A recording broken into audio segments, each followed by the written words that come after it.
رمضان رمضان رمضان رمضان مغفرت کا ہو گیا سامان پھر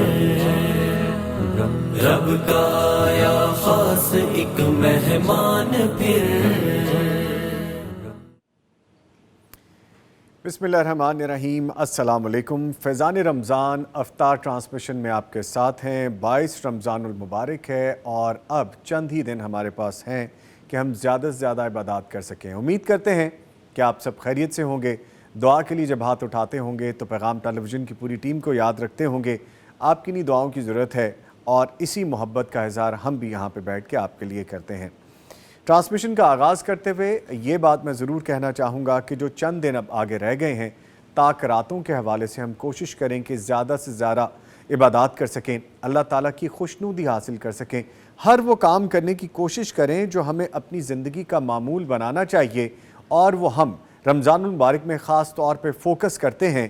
ہم اس گرد کو، اس دھول کو اڑاتے ہیں جو وقت کے طور پر، وقت کی صورت میں ہماری سوچوں پہ، ہمارے کردار پہ، ہمارے اعمال پہ، ہمارے کرنے والے نیک کام پہ پڑ جاتی ہے، اور رمضان المبارک میں ہم اس گرد کو دور کرتے ہیں، اس کمزوری کو، اس سستی کو، اس کوتاہی کو دور کرتے ہیں، اور عملی طور پہ ہم تیز ہو جاتے ہیں عبادات کرنے کے لیے، اللہ رب العزت کو منانے کے لیے، اس کی رضا حاصل کرنے کے لیے، اپنی آخرت کی کھیتی کو اچھا کرنے کے لیے، اور ہم کوشش کرتے ہیں کہ اپنے لوگوں کے لیے بھی ہم کام آئیں۔ اس خوبصورت سوچ کے ساتھ ٹرانسمیشن کا آغاز کرتے ہوئے آپ سے گزارش ہے کہ پیغام ٹیلی ویژن کے ساتھ تعاون کرنے والوں میں شامل رہیے، اپنی زکوٰۃ، صدقات اور عطیات کے ذریعے پیغام ٹیلی ویژن کو سپورٹ ضرور کیجیے۔ آپ ہمیں اپنے کیبل نیٹ ورک پرووائڈر کے ذریعے ٹیلی ویژن سیٹ پہ دیکھ رہے ہیں۔ اس کے علاوہ اگر آپ موبائل، اینڈرائیڈ یا ٹی وی پر ہمیں دیکھنا چاہتے ہیں تو پیغام ٹی وی لائیو لکھیے، ہماری نشریات دیکھیے۔ اس کے علاوہ کسی بھی براؤزر میں live.pegham.tv لکھ کر سرچ کریں اور چینل کو سبسکرائب کرنا مت بھولیں۔ اس کا فائدہ آپ کو یہ ہوتا ہے کہ لیٹسٹ اپڈیٹس، سوالات کے جوابات اور جو چیز آپ جاننا چاہتے ہیں وہ جب اپلوڈ کی جائے گی تو آپ کو نوٹیفیکیشن آ جائے گا اور آپ دین کی رہنمائی حاصل کر سکیں گے۔ آج کا موضوع جس پہ گفتگو کریں گے وہ ہے شان اہل قرآن۔ اس پہ ہم سیر حاصل گفتگو کرنے کی کوشش کریں گے۔ معزز مہمان اسٹوڈیوز میں موجود ہیں قاری نعمان جعفر صاحب، ان کو ویلکم کریں گے۔ قاری صاحب خوش آمدید، السلام علیکم۔ خیریت سے ہیں جی آپ؟ الحمدللہ۔ ماشاءاللہ ماشاءاللہ۔ آج کی کتاب دارالسلام قرآنی قاعدہ، اس کے بارے میں آپ کو بتایا جائے گا۔ ہم جانیں گے اس کتاب کو مسلم لائبریری میں ہونا کیوں ضروری ہے۔ آج کے پروگرام کے اشتراک کرنے والے ہمارے ساتھ جو شامل ہیں، سپانسرز جو ہیں، Sufi soap, Sufi cooking oil, Darussalam international, super Asia, Altaiba international, family food products اور حسین حبیب پرائیویٹ لمیٹڈ کے تعاون سے یہ نشریات آپ تک پہنچائی جا رہی ہیں۔ ٹرانسمیشن کے اختتام میں ہم سب دعا میں شامل ہوتے ہیں اور آج بھی انشاءاللہ ہم ایسا ہی کریں گے۔ چند گزارشات اور بھی ہیں۔ آپ جب اپنے لائیو سوالات کے لیے کال کرتے ہیں ہمیں تو کوشش کریں کہ اپنے ٹیلی ویژن سیٹ کا والیوم بند رکھیں۔ ٹی وی کی آواز بند کرنے سے جو ایک سسٹم ایرر آتا ہے، نہ آپ ہمیں سن پاتے ہیں نہ ہم آپ کو سن پاتے ہیں اور لائن ڈسکنیکٹ ہو جاتی ہے۔ اس سے بچیے، پہلے ہی ٹی وی کا والیوم بند کر لیا کریں۔ ایک گزارش یہ بھی ہے کہ ایک وقت میں ایک سوال کریں، لمبی بات نہ کریں، کیونکہ پاکستان بھر میں اور دنیا بھر میں پیغام ٹیلی ویژن کی نشریات دیکھی جاتی ہیں، دنیا بھر سے کالز موصول ہوتی ہیں، پاکستان کے طول و عرض سے ہمیں کالز کی جاتی ہیں۔ اگر آپ لمبی بات کریں گے تو ایک کیو جنریٹ ہو جائے گی، لمبی کیو ہونے کی وجہ سے آٹومیٹکلی آپ کی لائن ڈسکنیکٹ بھی ہو سکتی ہے اور باقی سب کے لیے بھی پریشانی کا سبب بن سکتی ہے۔ یوٹیوب پہ لائیو لنک جو ہم نے آپ کو بتایا ہے، اس پہ آپ اپنے سوالات بھیجتے ہیں، اپنی رائے سے آگاہ کرتے ہیں اور ہم سے کچھ شیئر کرنا چاہتے ہیں تو وہ بھی آپ ہمیں لکھ بھیجیے۔ یہاں پہ بھی فارمیٹ کے بارے میں آپ کو پتہ ہے کہ آپ یا تو پراپر سلیس اردو میں لکھ دیجئے یا پراپر انگلش میں لکھ دیجئے۔ اگر آپ ٹکڑوں ٹکڑوں میں ایک ہی سوال کو لکھیں گے تو بیچ میں جو دوسرے میسیجز آ رہے ہوتے ہیں ان کے آنے کی وجہ سے آپ کا باقی حصہ کویسچن کا دوسری جگہ پہ چلا جاتا ہے، جس کی وجہ سے اس کو شامل کرنا مشکل ہو جاتا ہے۔ آپ الفابیٹ کے حوالے سے اگر انگلش میں اردو کے حساب سے لکھ رہے ہیں تو کسی کو دکھا لیجئے، پریڈکشن آف کر لیجئے، اس سے پڑھنے میں آسانی ہوگی، ٹائم بچے گا اور آپ کا سوال شامل کیا جا سکتا ہے۔ ایسے لوگ جو ریپیٹڈلی یہاں پہ کویسچن کرتے ہیں اور پھر بعد میں پوچھتے ہیں کہ ہمارا کویسچن نہیں شامل کیا گیا، تو آپ کو اس سوچ سمجھ کے کویسچن بھی تھرو کرنا ہے۔ اس ذمہ داری کو بھی ذہن میں رکھیں کہ کوئی ایسی بات جو انتشار کا سبب بنے، کسی کے دل کو دکھانے کا سبب بنے، یا اس ٹاپک سے ریلیونٹ نہ ہو، اس سے ریلیٹ نہ کرتا ہو، جو دین کی رہنمائی کے حوالے سے نہ ہو، وہ یہاں پہ تھرو مت کیجئے. وہ ڈیفینیٹلی فلٹر ہو جائے گا. آٹومیٹڈ جو ہمارا سسٹم ہے وہ اس کو فلٹر کر کے ڈیلیٹ کر دے گا. اور پھر مجھے پوچھیں گے آپ کہ واٹ اسٹرانگ ود یو نظامی صاحب، آپ میرا کویسچن کیوں نہیں شامل کر رہے؟ تو اس میں ہماری غلطی نہیں ہے. وہ سسٹم کو جو بیریئرز لگائے گئے ہیں، جو یہاں پہ پرائیویسی لگائی گئی ہے، وہ اس کو فلٹر کر دے گا. اور کچھ ایسے سوالات جو ہماری ٹیم ایڈریس کر سکتی ہے، ان کا بھی رپلائی کر دیا جائے گا. پچھلے دنوں ریپیٹڈلی جو بات پوچھی جا رہی تھی کہ کال تھرو نہیں ہو رہی، کال پہ بات نہیں ہو پا رہی، تو ذہن میں رکھیے اگر آپ پاکستان سے باہر سے کال کر رہے ہیں تو 0092، پھر ہمارے شہر کا کوڈ، اور پھر اس کے بعد آپ اس نمبر کو ڈائل کیجئے. اگر آپ لاہور سے باہر سے کال کر رہے ہیں تو لاہور کا کوڈ ملائیے اور پھر آگے نمبر ڈائل کیجئے، پھر آپ کی لائن مل سکے گی. ان چند گزارشات کے بعد قاری صاحب کی جانب بڑھتے ہیں اور جانتے ہیں کہ قاری صاحب تلاوت قرآن کریم سے آغاز کریں گے، پھر اس کے بعد ہم نشریات کو آگے لے کے چلیں گے. جی قاری صاحب بسم اللہ کیجئے. اعوذ باللہ من الشیطان الرجیم.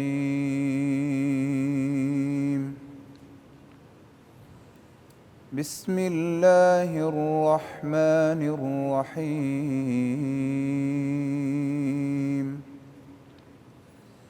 الرحمن علم القرآن خلق الإنسان علمه البيان.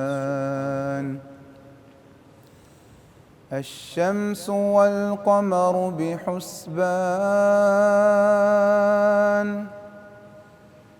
والنجم والشجر يسجدان والسماء رفعها ووضع الميزان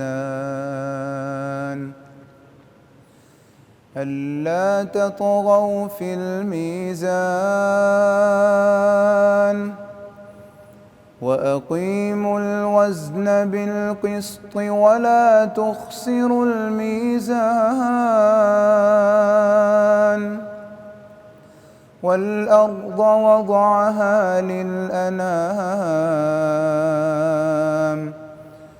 فيها فاكهة والنخل ذات الأكمام والحب ذو العصف والريحان فبأي آلاء ربكما تكذبان. خلق الإنسان من صلصال كالفخار وخلق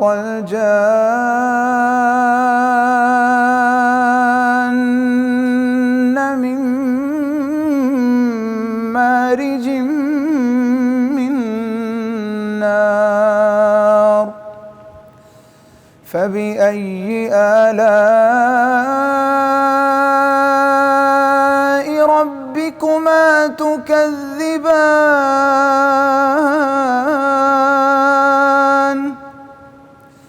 رب المشرقين ورب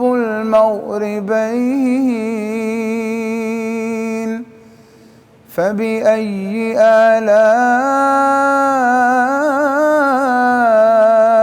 ربكما تكذبان. مرج البحرين يلتقيان بينهما برزخ لا يبغيان فبأي آلاء ربكما تكذبان. يخرج منهما اللؤلؤ والمرجان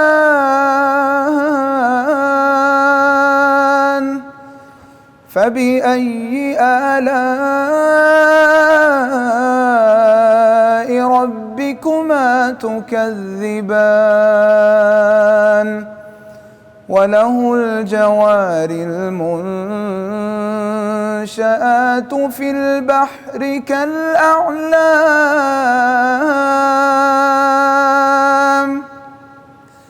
فبأي آلاء ربكما تكذبان كل من عليها فان ويبقى وجه ربك ذو الجلال والإكرام فبأي آلاء ربكما تكذبان يسأله من في السماوات والأرض كل يوم هو في شأن فبأي آلاء ربكما تكذبان سنفرغ لكم أيها الثقلان فبأي آلاء ربكما تكذبان يا معشر الجن والإنس إن استطعتم أن تنفذوا من أقطار السماوات والأرض فانفذوا لا تنفذون إلا بسلطان فبأي آلاء ربكما تكذبان يرسل عليكما شواظ من نار ونحاس يرسل عليكما شواظ من نار ونحاس فلا تنتصران فبأي آلاء ربكما تكذبان فإذا انشقت السماء فكانت وردة كالدهان فبأي آلاء ربكما تكذبان فيومئذ لا يسأل عن ذنبه إنس ولا جان فبأي آلاء ربكما تكذبان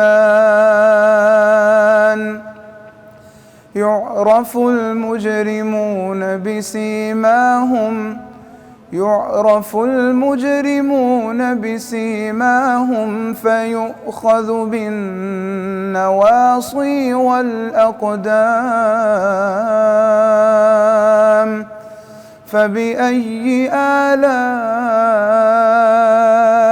ربكما تكذبان هذه جهنم التي يكذب بها المجرمون يطوفون بينها وبين حميم آن فبأي آلاء ربكما ربكما تكذبان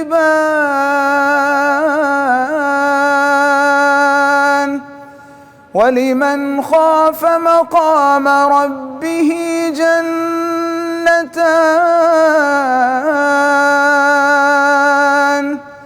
فبأي آلاء ربكما تكذبان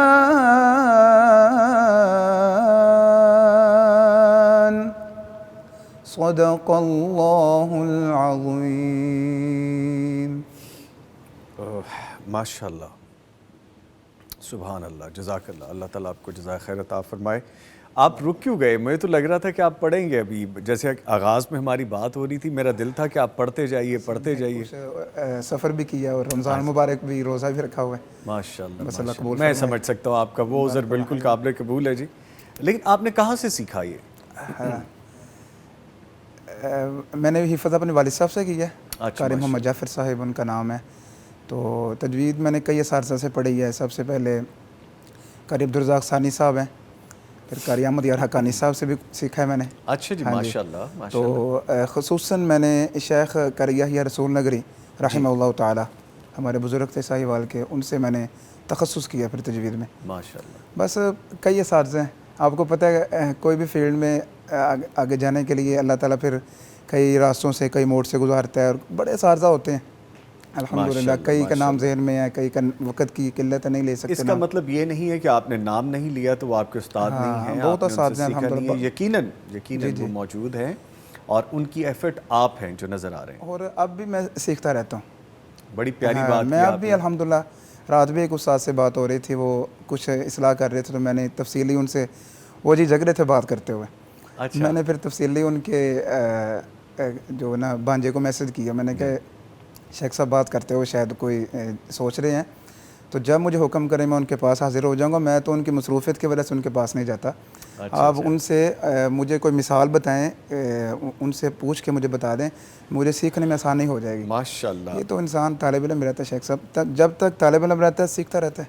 ماشاءاللہ، ماشاءاللہ. اور جو سیکھتا رہتا ہے اس کی طلب بڑھتی رہتی ہے اور وہ کامیابی کے سینے طے کرتا رہتا ہے، اس کا عروج رہتا ہے. بے شک. سیکھنے والے کا تو عروج ہمیشہ عروج رہتا ہے اس کا. ٹھیک ہے.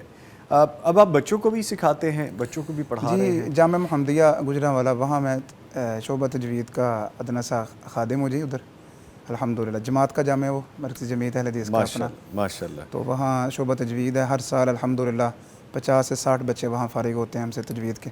ماشاءاللہ. تو گجرانوالہ میں میرا ایک الحمد قرآن اکیڈمی کے نام سے اپنا ادارہ بھی ہے، تو وہاں بھی الحمدللہ شعبہ جات چل رہے ہیں. ٹھیک ہے. اللہ تعالیٰ کام لے رہا ہے جی الحمدللہ. اللہ تعالیٰ مزید اور ایسے ہی کام لے. اچھا، آپ نے کہا کہ اپنا ادارہ بھی آپ رن کرتے ہیں. جی. بچوں کو ایسے پڑھنے کے لیے، ایسے سیکھنے کے لیے، ایسی ادائیگی کے لیے کیا کرنا چاہیے اور کس ایج سے شروع کروا دینا چاہیے؟ بیسیکلی تو یہ ہے نوید بھائی کہ والدین کا اپنا شوق ہونا چاہیے، گھر میں ماحول ہونا چاہیے، اور مطلب کہ نماز کا اہتمام ہو، تلاوت کا اہتمام ہو، اور اس کے ساتھ بہت زیادہ ڈیروں دعاؤں کا اہتمام ہو.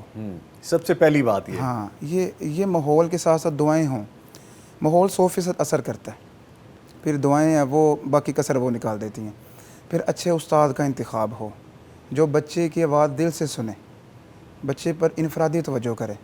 یعنی یہ نہیں کہ جو ٹیپیکل ہمارا ہوتا ہے، ایک بچے نے شکایت لگائی ہے دوسرے کو سزا دے دیا، سونا نہیں ہے. اچھا استاد ہو، اچھے والدین ہو، ماحول ہو، تو وقت لگتا ہے، عمر بھر کی ریاضت کا لہو لگتا ہے. بالکل ٹھیک کہہ رہے ہیں. تو یہ وہ بات ہے کہ ہم والدین بعض اوقات ایسا ہوتا ہے کہ وہ جذباتی ہو جاتے ہیں، جلد بازی، بس میرے بچے کو اپنے جیسا بنا دیں. بھائی ہم کیا، ہم کچھ بھی نہیں ہیں. نہیں، آپ یہ بھی کہا کر رہے ہیں نا کہ میں جس مقام پہ ہوں میرے اتنے سالوں کی محنت ہے. وہ یہی بات کرنے لگا تھا. میں کہتا ہوں بھائی پہلی بات تو یہ کہ ہم کچھ بھی نہیں ہیں، ہم تو اپنے استادوں جیسے اس کو بنانے کی کوشش کریں گے. پھر ہم دیکھیں کہ ہمیں وقت کتنا لگا ہے. ہمیں ایک وقت لگا ہے، اب بھی ہم سیکھ رہے ہیں.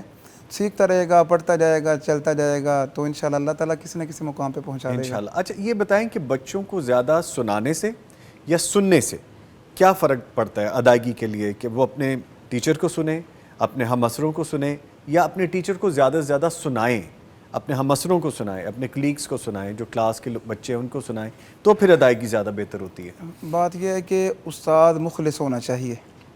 یہ سب سے پہلی بات ہے. آواز کا اچھا ہونا نہ ہونا یہ اللہ تعالیٰ کی دین ہے. بعض استاد ایسے ہوتے ہیں ان کی آواز اتنی اچھی نہیں ہوتی لیکن وہ نیک ہوتے ہیں. یقین کریں میں ایک چھوٹا سا واقعہ اگر آپ جی ضرور سنائیے. زیادہ تر ہمارے اداروں میں آج کل جو بات چل رہی ہے نا وہ یہ ہے کہ جو بچہ 6 ماہ سال میں پڑھتا نہیں ہے اس کو ہم نکال دیتے ہیں. وہ کیوں؟ بس وہ جی ہمارے جامعہ کے رولز کے خلاف ہے. باقی بچے خراب ہوتے ہیں, اس سے پورا سسٹم خراب ہوتا ہے, نکال دیتے ہیں. یقین کریں اتنا دکھ ہوتا ہے. گجرانوالہ کے ہمارے ایک شیخ الحدیث ہیں, انہوں نے اپنے 2 واقعہ سنائے زندگی کے. انہوں نے کہا جی ایک مرتبہ میں سفر کر رہا تھا, مجھے ایک شاگرد ملا, اس نے میرا بیگ پکڑ لیا, استاد جی آئیں, یہ مسجد ہے میرے پاس, یہاں میں امام ہوں, آپ نے میرے لیے دعائیں کی ہیں, آپ نے میرے لیے محنت کی ہے, تو آئے میں آپ کی خدمت کرنے کے بغیر آپ کو جانے نہیں دوں گا. تو وہ ساتھ لے گیا, میری خدمت کی. بہرحال مختصر کرتا ہوں, تو کہتے ہیں چند دن بعد مزید میں ایک سفر پہ جا رہا تھا تو مجھے ایک شاگرد ملا, اس نے مجھے دیکھا, وہ رکشہ چلا رہا تھا. اچھا. تو کہتے ہیں اس نے میرا بیگ پکڑ لیا, رکشے میں رکھ دیا. استاد جی بیٹھیں, میں آپ کو چھوڑ کے آتا ہوں. استاد جی کہتے ہیں میں نے آپ کو پہچانا نہیں ہے. استاد جی میں فلاں جگہ آپ کے پاس پڑھتا تھا, تو آپ نے مجھے کہا تھا تم نہیں پڑھ سکتے, تو استاد جی آپ نے مجھے بد دعا دے دی تھی, تو میں پڑھ نہیں سکا. استاد جی میں رکشہ چلا رہا ہوں. اب بھی مسکرا رہا ہے, احترام کر رہا ہے وہ. استاد محترم فرماتے ہیں میں رونے لگ گیا اور اتنا روتا رہا کہ میں نے کہا یا اللہ اس کے لیے بھی میں دعا کر دیتا. کراچی کے اندر ایک مقابلہ ہوا چند سال پہلے, ایک بہت بڑا ادارہ ہے, تو یہ واقعہ مجھے سنایا ہے شیخ خلیل الرحمن جویز صاحب, جو ہمارے بہت بڑے اسکالر ہیں الحمدللہ. انہوں نے ایک مجلس میں سنایا. اس مجلس میں ایک آدمی دوست بیٹھے تھے, انہوں نے مجھے سنایا. انہوں نے ایک مقابلہ ترتیب دیا, اس میں ایک بچے کی پہلی پوزیشن آئی مقابلے میں, حفظ القرآن کا مقابلہ تھا. تو وہ بچہ شاید منسیرہ سائڈ کا تھا, اسی سائڈ پہاڑی علاقے کا تھا. وہ جب پوزیشن لینے کے بعد واپس چلا گیا تو ادارے والوں نے یہ آپس میں میٹنگ کی بعد میں کہ یہ تو وہی طالب علم ہے جس کو ہم نے نکال دیا تھا اپنے جامعہ سے کہ یہ پڑھ نہیں سکتا, اور وہ فرسٹ آیا, آج یہ ہمارے آل پاکستان مقابلے میں فرسٹ پوزیشن لے کر جا رہا ہے. تو اس سے دوبارہ رابطہ کیا جائے, اس کے استاد کو بھی بلایا جائے اور اس بچے کو بھی ساتھ دوبارہ انوائٹ کیا جائے.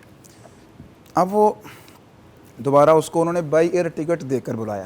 پہلے تو وہ لوکل گئے ہوں گے, تو جب وہ واپس آئے دوبارہ ان کے پاس اس ادارے میں بیٹھے, تو انہوں نے اچھی ان کی مہمان نوازی کی. کرنے کے بعد انہوں نے یہ سوال رکھا, اس بچے کو تو ہم نے اپنے ادارے سے نکال دیا تھا کہ یہ بچہ اس قابل نہیں ہے, جی, تو یہ آپ نے کیا محنت کی ہے, کس انداز سے اس کو پڑھایا ہے کہ یہ بچہ آج آل پاکستان مقابلے میں پہلی پوزیشن حاصل کر کے بیٹھا ہوا ہے.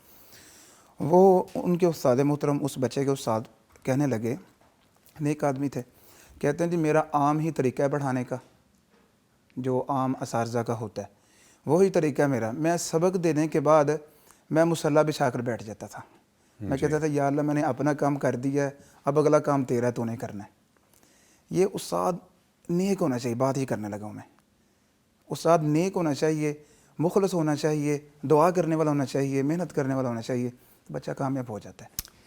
کامیابی تو اللہ تعالیٰ کے ہاتھ میں ہے. ہاں جی, ہمارے ہاتھ میں تو صرف کوشش ہے, لگن ہے, محنت ہے, ہمیں وہ کرنی چاہیے, چاہے وہ اپنی اولاد کے لیے ہو, چاہے اپنے لیے ہو, اور چاہے دین کے راستے پہ چلنے کے لیے ہو. محنت ہم نے کرنی ہے اور ثمر اللہ تعالیٰ نے دینا ہے یقیناً. یہاں پہ چند ایک کمنٹس ہیں, ان کو میں شیئر کرنا لازمی سمجھوں گا, پھر بریک کی طرف مجھے جانا ہے اور سر کا بھی شکریہ ادا کرنا ہے. کاشف بلتی صاحب لکھتے ہیں السلام علیکم. وعلیکم السلام. May Almighty accept your efforts for the great cause. پھر آگے لکھتے ہیں great stage to deliver authentic message of Islam. Kashif Farooq Balti from Kashmir. Thank you very much. We really appreciate your concern. We really appreciate your nice and kind words. ہمیں اچھا لگتا ہے جب آپ ہمیں لکھ بھیجتے ہیں, اور ہم اسی لیے یہ ٹرانسمیشن لے کے آئے ہیں کہ دین کی رہنمائی ہو سکے, دعوت دین کا کام ہو سکے. پیغام ٹیلی ویژن کا یہی خاصہ ہے کہ ہم اپنے لوگ جو دنیا بھر میں جہاں پہ بھی موجود ہیں ان کو دین کی اصل روح پہنچا سکیں تاکہ آخرت میں سامان اکٹھا ہو سکے. شکریہ ادا کروں گا قاری نعمان جعفر صاحب, آپ تشریف لائے اور ایسے ہی پڑھتے رہیے. اللہ تعالیٰ آپ کو عزتوں سے نوازے. ایک لمحے کو تو مجھے یہاں پہ لگا ٹرانسمیشن کرتے ہوئے کہ I'm not here, میں یہاں پہ موجود نہیں ہوں, اور جو میری ملتے بریک کے بعد رمضان رمضان رمضان رمضان مغفرت کا ہو گیا سامان پھر رب کا آیا خاص ایک مہمان پھر رمضان رمضان رمضان رمضان مغفرت کا ہو گیا سامان پھر رب کا آیا خاص ایک مہمان پھر ٹرانسمیشن میں ایک مرتبہ پھر آپ کو خوش آمدید کہیں گے. آج کی جو کتاب ہے دارالسلام قرآنی قاعدہ، اس کے حوالے سے ہم نے بات کرنی ہے. ہمارے ساتھ موجود ہیں ایک اور بڑی پیاری شخصیت، قاری نصیر احمد ناصر صاحب، اسکالر ہیں، فاضل مدینہ یونیورسٹی ہیں. ان کو خوش آمدید کہیں گے. قاری صاحب السلام علیکم. وعلیکم السلام ورحمۃ اللہ. خیریت سے سر آپ؟ ماشاء اللہ. جی الحمدللہ، اللہ کا شکر. آج 22واں رمضان المبارک ہے. الحمدللہ. کیسا گزرا ہے آپ کا آج کا روزہ؟ رمضان المبارک ماشاءاللہ ٹھنڈا گزر رہا ہے، بڑا اچھا گزر رہا ہے. اب تو وہ فیلنگ ہی نہیں ہے کہ جو گرمیوں میں شدت ہوا کرتی تھی کبھی. ہم نے تو وہ بھی روزے رکھے ہوئے ہیں جون جولائی کے بھی، لیکن یہ اللہ کی رحمت ہے، یہ اللہ کی عنایت ہے، بڑی آسانی سے روزے گزر رہے ہیں الحمدللہ. ٹھیک ہے. لیں سر، ذمہ داری ہے آج کی کتاب کے حوالے سے یہ بتائیے، پھر ہم گفتگو کریں گے. آج کی جو کتاب ہے قرآنی قاعدے کے نام سے ہے جی. اور یہ قرآنی قاعدہ جو ہے قاری محمد ادریس عاصم لاہوری رحمۃ اللہ علیہ رحمۃ واسعہ، یہ ان کا لکھا ہوا ہے. اور یہ یعنی عام طور پہ تو ہم نے دیکھے کئی نورانی قاعدے یا دوسرے ناموں سے بھی قاعدے موجود ہیں، جی. لیکن وہ عام اساتذہ کے لکھے ہوئے. قاری ادریس صاحب بہت بڑی شخصیت تھے اور انہوں نے یعنی قراءات کے اندر ایک ابتدائی الف با پڑھنے والے طالب علم سے لے کے قراءت عشرہ اور سبع تک پڑھنے والے کے لیے کتابیں تصنیف کی ہیں شیخ صاحب نے. ماشاءاللہ. ایکسٹریم لیول، ٹاپ لیول تک. ٹھیک ہے. یعنی قراءت کے اندر جو آخری درجات کی کتابیں ہیں وہ بھی انہوں نے تصنیف فرمائی، جی. عام تجوید کی کتابیں بھی، اور ایک بالکل الف با پڑھنے والے بچے کے لیے بھی. ظاہر ہے جب ایسا ماہر استاد لکھے گا تو وہ تمام تر چیزوں کو سامنے رکھ کے لکھے گا، اور یہ دارالسلام کی بہت بڑی اچھی کاوش ہے. اس میں خوبی یہ ہے کہ اعراب، زبر زیر پیش اور دیگر جو ہے وہ چیزیں رنگین کر کے بچے کو انٹریکٹیو کرنے کے لیے، متوجہ کرنے کے لیے اور چیز کو واضح کرنے کے لیے کہ زبر واضح ہو، اسی کلر میں ہو، تو بسا اوقات بچے کے پہچاننے میں بھی فرق ہو سکتا ہے. ٹھیک ہے. قاری صاحب اندر سے بھی دکھائی گیا ایک دفعہ، آپ گفتگو جاری رکھیے. سوری میں نے آپ کو ڈسٹرب کیا. تو یہ اس طرح ہے، انہوں نے رنگین پرنٹ کیا ہے بچوں کے لیے، اور پھر تمام ابتدائی چیزیں جتنی ضرورت ہے، مثال کے طور پہ وقف کیسے کرنا ہے، اگر کہیں وقف ہے تو اس کو دوبارہ سے وصل کیسے کرنا ہے. جی جی. اور پھر اس میں یہ خاص خیال رکھا گیا ہے کہ جتنی مثالیں دی گئی ہیں وہ قرآنی الفاظ لیے گئے ہیں، یعنی قرآن کے جا بجا حروف تہجی کو واضح کرنے کے لیے، زبر زیر پیش کو واضح کرنے کے لیے جو مثالیں دی گئی ہیں وہ ساری کی ساری قرآن پاک سے لی گئی. ماشاءاللہ. ٹھیک ہے.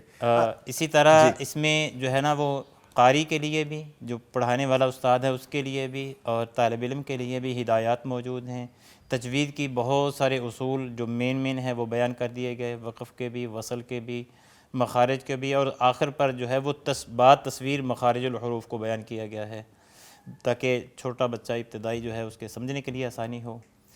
اور یہ جدید ایڈیشن ہے، اس میں اور مزید اضافہ جات بھی کیے گئے ہیں. اور آخر پر نماز مسنون با ترجمہ اور اس کے ساتھ صبح شام کے اذکار جو ہے وہ بھی اس کے اندر ہی موجود ہے.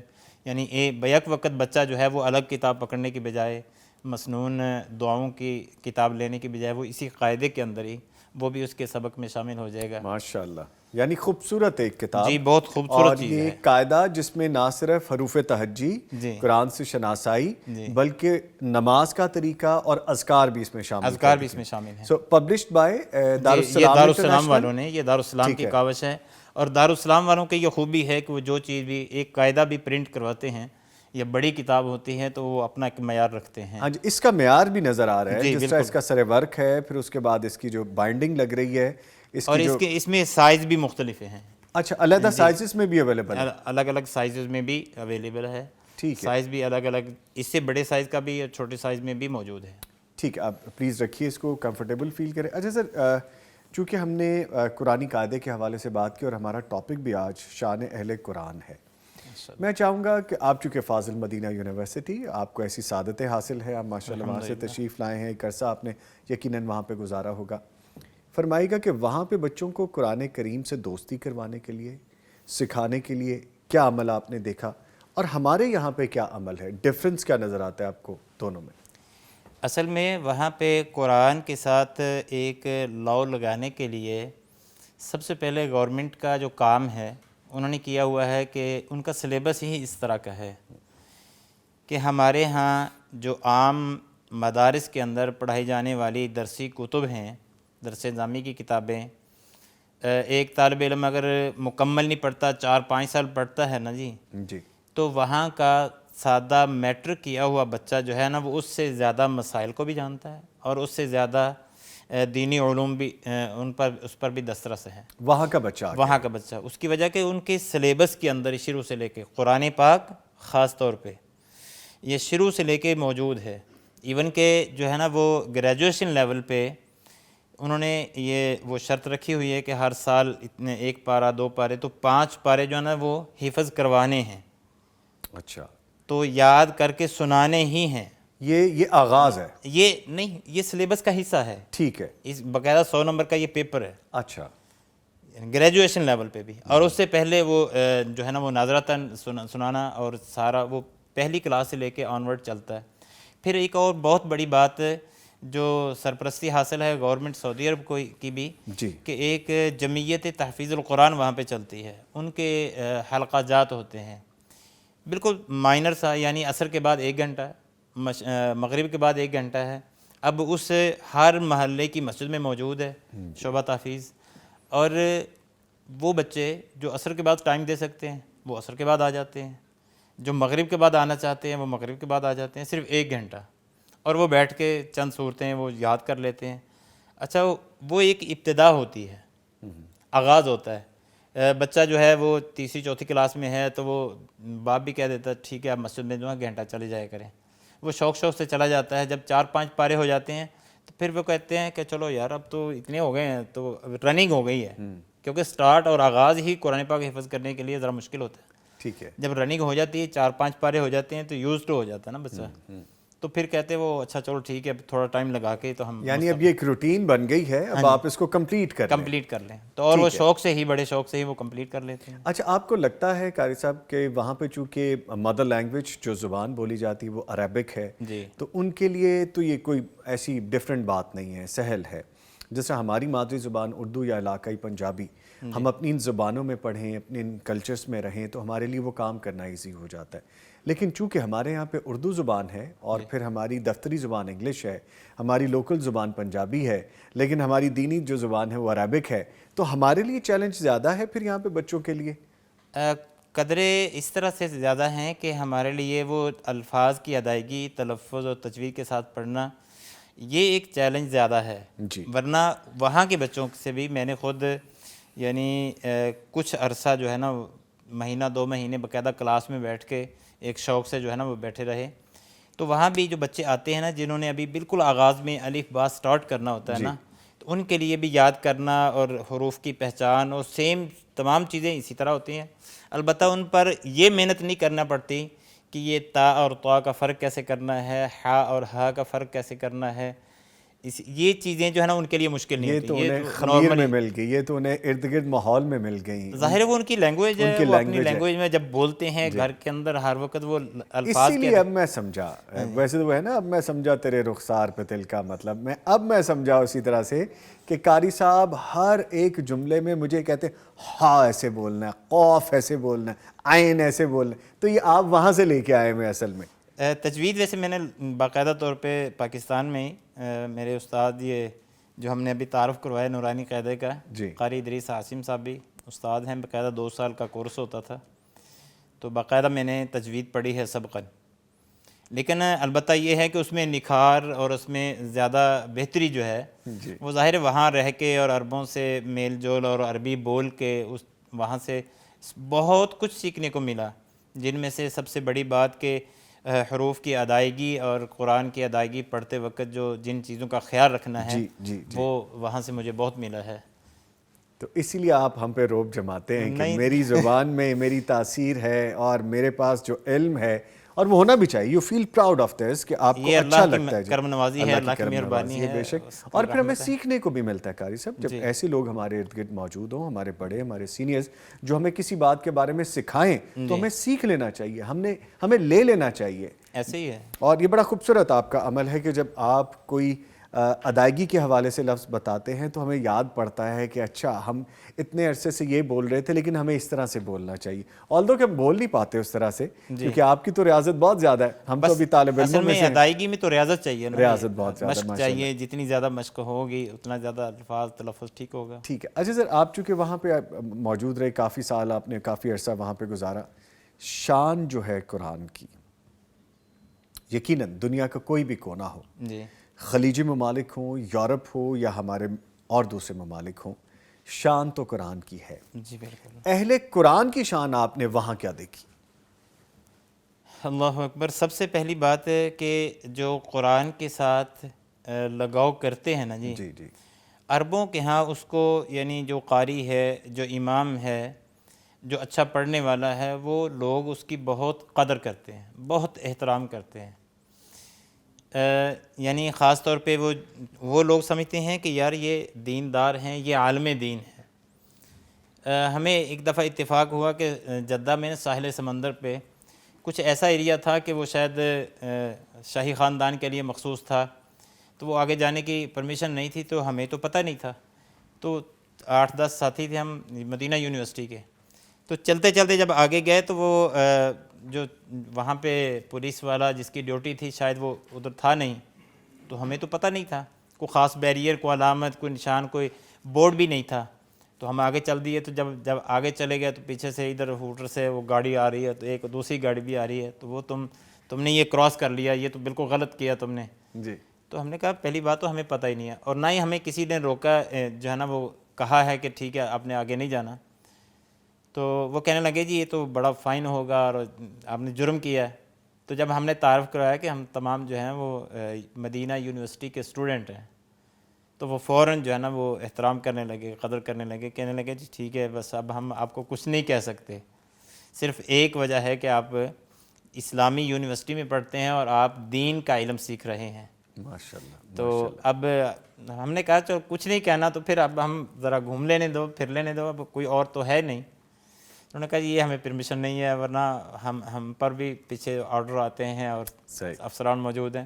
تو وہ لوگ بڑی قدر کرتے ہیں، جہاں بھی آپ جائیں گے کہ مدینہ یونیورسٹی کا کہ یہ عالم دین بن رہے ہیں، یہ عالم ہے، یہ قاری ہے، ائمہ حرمین ہیں، تو ان کا جہاں بھی مل جائیں تو وہ عرب لوگ باوجود اس کے کہ وہ خود بھی تو اچھا پڑھتے ہیں، لیکن اس کے باوجود بھی وہ اس قدر احترام عزت سے پیش آتے ہیں کہ آدمی کو رشک آتا ہے کہ یار اللہ تعالیٰ نے کیا شان دی ہے اہل قرآن کو۔ ماشاءاللہ، شان اہل قرآن پہ ہمیں اپنی ساری ٹرانسمیشن کرنی ہے۔ قاری صاحب ہمارے ساتھ موجود ہیں، ایک چھوٹا سا وقفہ ہے، اس کے بعد دوبارہ حاضر ہو رہے ہیں۔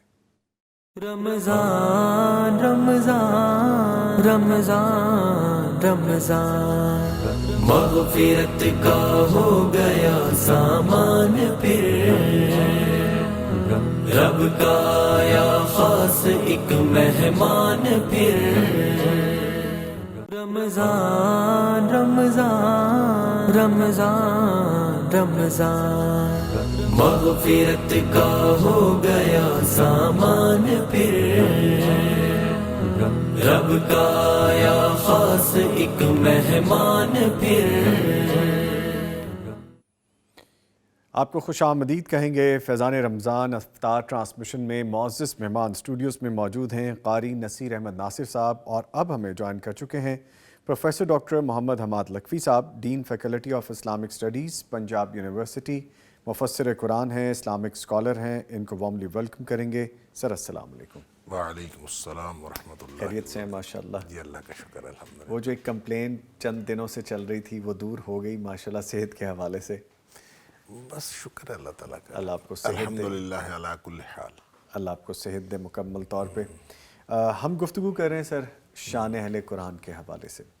تو آغاز میں آپ سے گزارش یہ ہے کہ فرمائے گا قرآن کریم کی حقانیت اور سچائی کے متعلق ہم تھوڑی سی گفتگو آغاز میں کریں، پھر آگے بڑھتے ہیں۔ جی بسم اللہ الرحمن الرحیم۔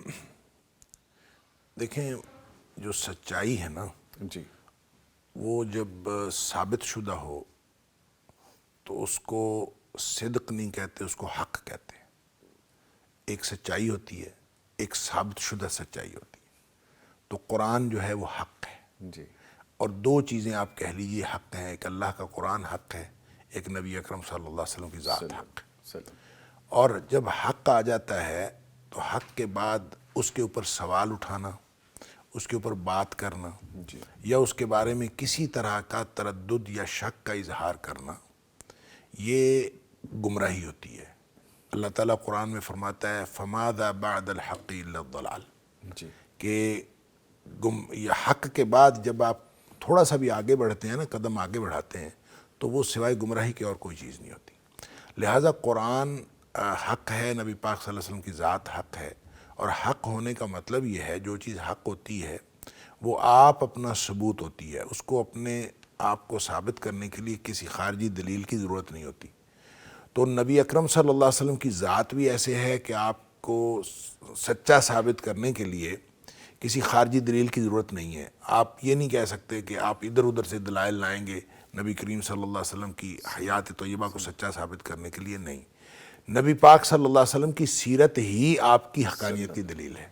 اور اسی طرح قرآن، جو شخص قرآن کے بارے میں شک اور تردد کا اظہار کرو، اس کو قرآن پڑھنے کے لیے دے دے۔ قرآن آپ اپنی دلیل ہے، آپ اپنا ثبوت ہے۔ لہٰذا جس کو قرآن پڑھنے سے حق کا ادراک نہیں ہوتا، کوئی دنیا کی چیز اس کو حق کا ادراک نہیں کروا سکتی۔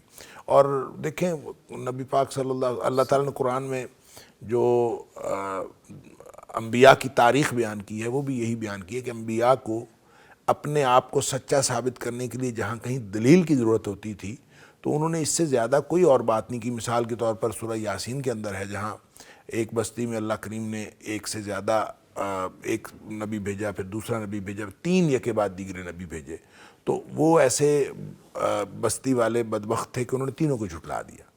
تو جب تینوں کو جھٹلایا تو اس کے بعد انہوں نے کہا کہ ہمیں آپ لوگ بشر ہو، آپ ہمارے جیسے ہو، تو ان انتم الا تکذبون، آپ جھوٹے ہو سارے، یعنی انبیاء کو جھوٹا کہہ دی۔ اچھا، انہوں نے آگے سے دلیل کیا دی؟ جی یعنی کوئی لمبی چوڑی دلیل نہیں دی۔ انہوں نے کہا قالوا ربنا یعلم انا الیکم لمرسلون، ہمارا رب جانتا ہے کہ ہم رسول ہیں، گویا اللہ جانتا ہے، یہ گواہی کافی ہے، اور آپ رسول ہیں، یہ گواہی کافی ہے، اور قرآن حق ہے، یہ گواہی کافی ہے۔ تو اللہ تعالیٰ نے قرآن کے بارے میں جو فرمایا هو الذی ارسل رسولہ بالہدی ودین الحق، جی یہ جو قرآن ہے، جب اس کو حق آپ سمجھتے ہیں تو پھر یہ پوری دنیا پر لیظہرہ علی الدین کلہ، پھر یہ پوری دنیا کے ادیان کے اوپر غالب آ جاتا ہے، کیونکہ اس طرح کا حق کوئی اور نہ ہے نہ ہو سکتا ہے۔ اسی لیے فرمایا ذالک الکتاب لا ریب فیہ، یہ وہ کتاب ہے جس کے اندر کوئی شک نہیں۔ سبحان اللہ، آپ نے ایک جملہ بیچ میں ایسا آغاز میں کہہ دیا نا کہ جو حقیقت ہے اور قرآن کی حقیقت جو کہے کہ جی نہیں تو ذرا اس کو پڑھنے کے لیے دیں نا، میرا پرسنل ایکسپیرینس ہے سر یہ۔ دیٹ واز اے کیتھولک گائے، وہ آئرش تھا، اور ہم ایک جگہ پاکستان سے باہر اکٹھے کام کرتے تھے۔ آپ کو پتہ ہے پھر ملٹی کلچرڈ لوگ ہوتے ہیں، آپ ان کی کمیونٹیز میں بھی کہیں نہ کہیں بیٹھتے ہیں، تو آپ یقین کیجئے میں نے اس کے پاس قرآن کریم کی ٹرانسلیشن انگلش میں دیکھی۔ تو یہ وہ لوگ ہیں جو دوسرے مذاہب کے ہیں لیکن قرآن سے استفادہ حاصل کرتے ہیں، اور اگر ایسے لوگ استفادہ کر سکتے ہیں تو پھر ہمیں تو جڑ جانا چاہیے، ہمیں تو اس پہ ایسے عمل کرنا چاہیے جیسے ہمیں بتایا گیا ہے۔ بالکل صحیح۔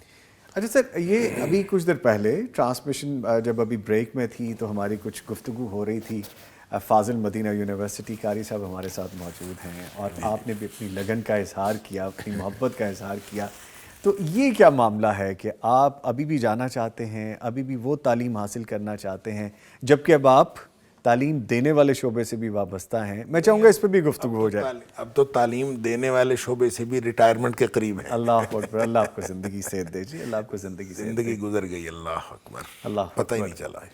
اللہ اکبر۔ تو یہ دیکھیں، محبت، بعض سعادتیں ایسی ہوتی ہیں کہ انسان اگر وہ سعادت حاصل نہ ہوئی ہو تو انسان ساری زندگی حسرت کرتا ہے کہ یہ سعادت مجھے بھی حاصل ہو جائے.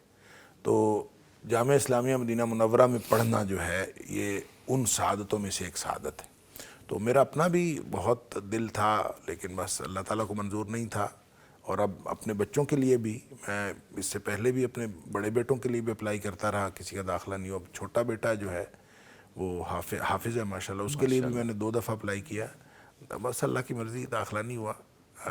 لیکن حسرت ہے مجھے کہ چلیں میں نہیں پڑھ سکا تو میرے بچے تو پڑھ لیں. انشاءاللہ میری دلی دعا ہے کہ انشاءاللہ تعالیٰ آپ کی خواہش پوری ہو جائے اور آپ جو چاہتے ہیں وہ آپ دیکھیں. ڈریم کم ٹرو والی جو کیفیت ہے وہ آپ اپنی آنکھوں سے دیکھیں.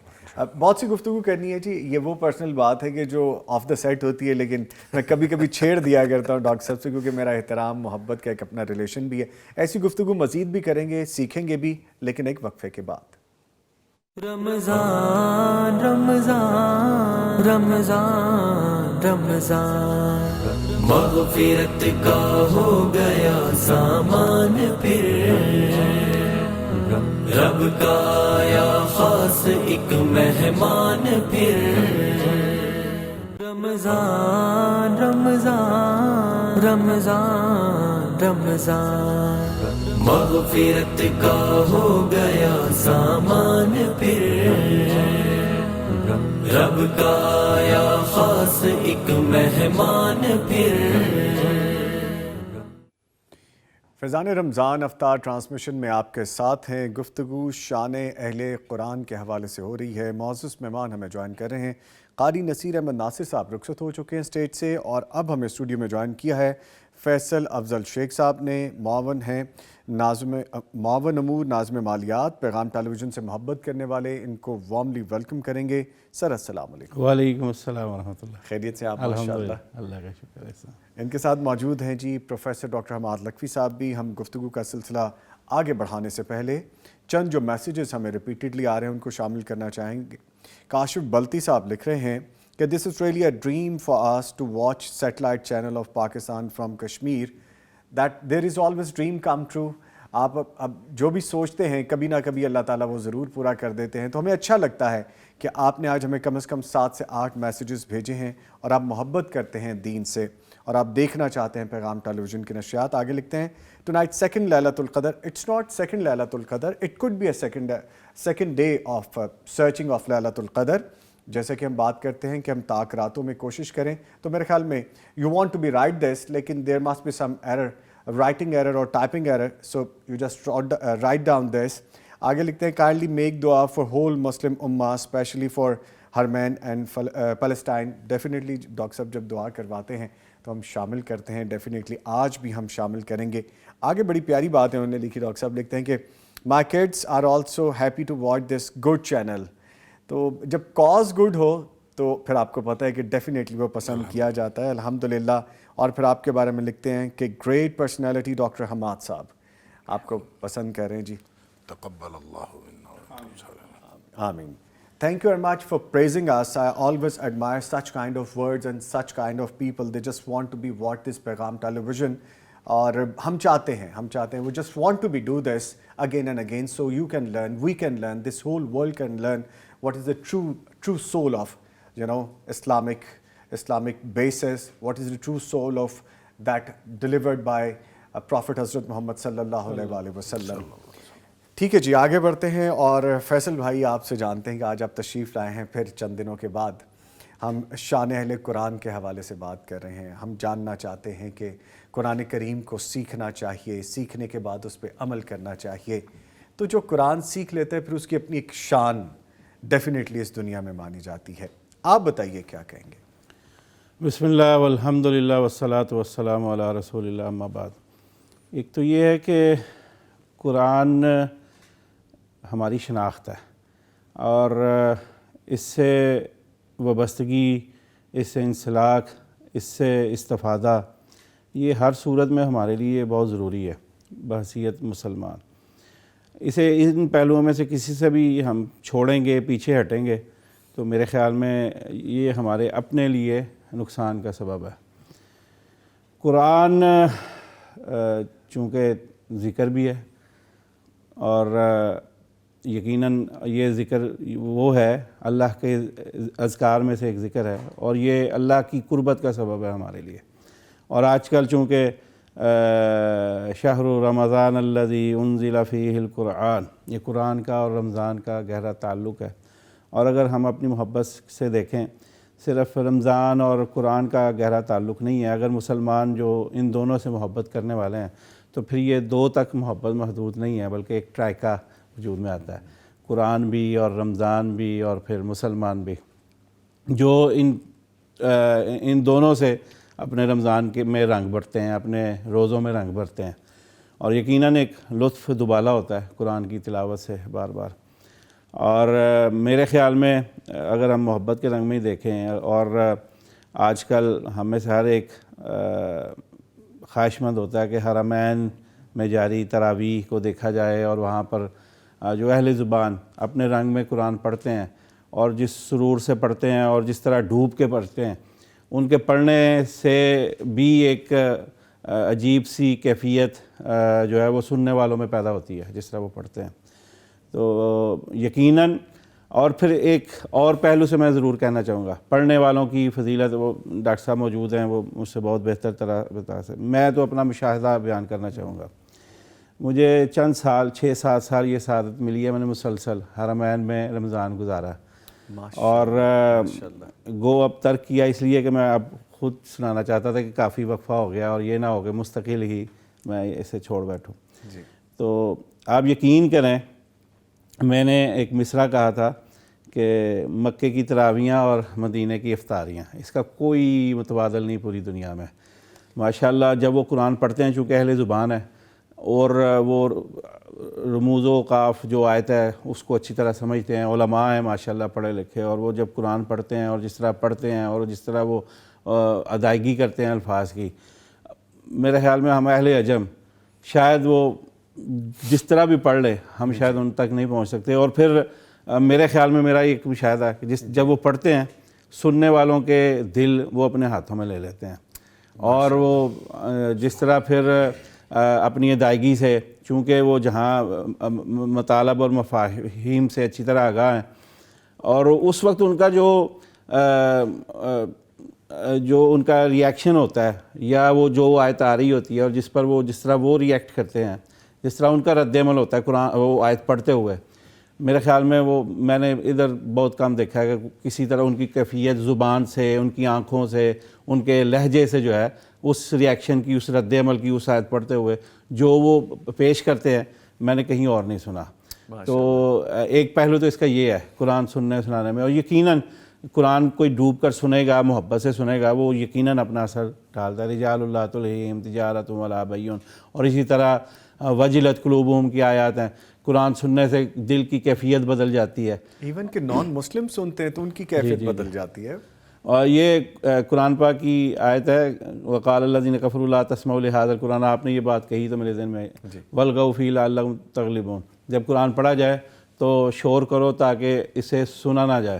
یہ آپس میں کفار مکہ مشورے کرتے تھے کہ محمد عربی صلی اللہ علیہ وسلم جب قرآن پڑھیں تو ہم یہ سنیں نہ، یا کوئی ایسا میتھڈ اور طریقہ اختیار کریں کہ یہ قرآن ہماری کانوں تک نہ پہنچے۔ ایک دوسرے پر پابندیاں لگاتے تھے، لیکن رات کی تاریکیوں میں پھر احادیث میں ملتا ہے کہ چوکوں اور چراہوں میں کھڑے ہو کے محمد عربی صلی اللہ علیہ وسلم کی زبان سے قرآن پاک سنتے بھی تھے، اور پھر اللہ نے ایک دن ایسا کیا کہ وہ سب ایک دوسرے کو جب وہ سن رہے تھے اور واپس پلٹتے ہوئے یا وہاں اکٹھے ہوتے ہوئے، انہوں نے ایک دوسرے کو دیکھ لیا کہ ہم نے تو ایک دوسرے کو پابند کیا تھا کہ قرآن نہیں سنیں گے، اور چوری چھپے جا کے سن رہے ہیں۔ لیکن آپ یہ دیکھیں قرآن کی تاثیر ایسی ہے، قرآن کی کشش ایسی ہے، اور پھر زبان محمد ہو صلی اللہ علیہ وسلم، نطق وحی جس کو درجہ حاصل ہے، اس سے پڑھے جانے والی اس کی کیفیت کیا ہوگی۔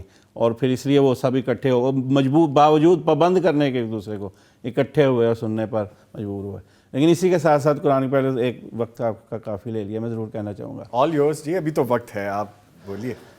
قرآن جو یہ سمجھتے ہیں نا کہ ہم قرآن پڑھیں گے یا اس کو وقت دیں گے، اس کی وجہ سے شاید اسلام میں رہبانیت کو کوئی تصور نہیں ہے، ہمیں علیحدہ ہونا پڑے گا، کوئی گوشہ نشین ہونا پڑے گا، یا اس کی وجہ سے شاید ہمارے دنیاوی معاملات میں کوئی حرج ہوگا، اس سے ہمارے روزگار کے معاملات میں یا دیگر معاملات میں ہمیں شاید کوئی نقصان کا سامنا دنیا سے کرنا پڑے۔ کٹنے کی ضرورت نہیں ہے۔ ایک تو یہ ہے کہ میرے خیال میں جہاں بھی ہم بیٹھیں وہاں قرآن پڑھنے سے برکتوں کا نزول ہوتا ہے، وہ گھر میں ہو، وہ کہیں کسی ایگزیکٹو کی سیٹ پہ بیٹھا ہو، کوئی کلرک ہو، کوئی اپنی دکان پہ بیٹھا ہو، وہ یہ تجربہ کرے اور آزما لے۔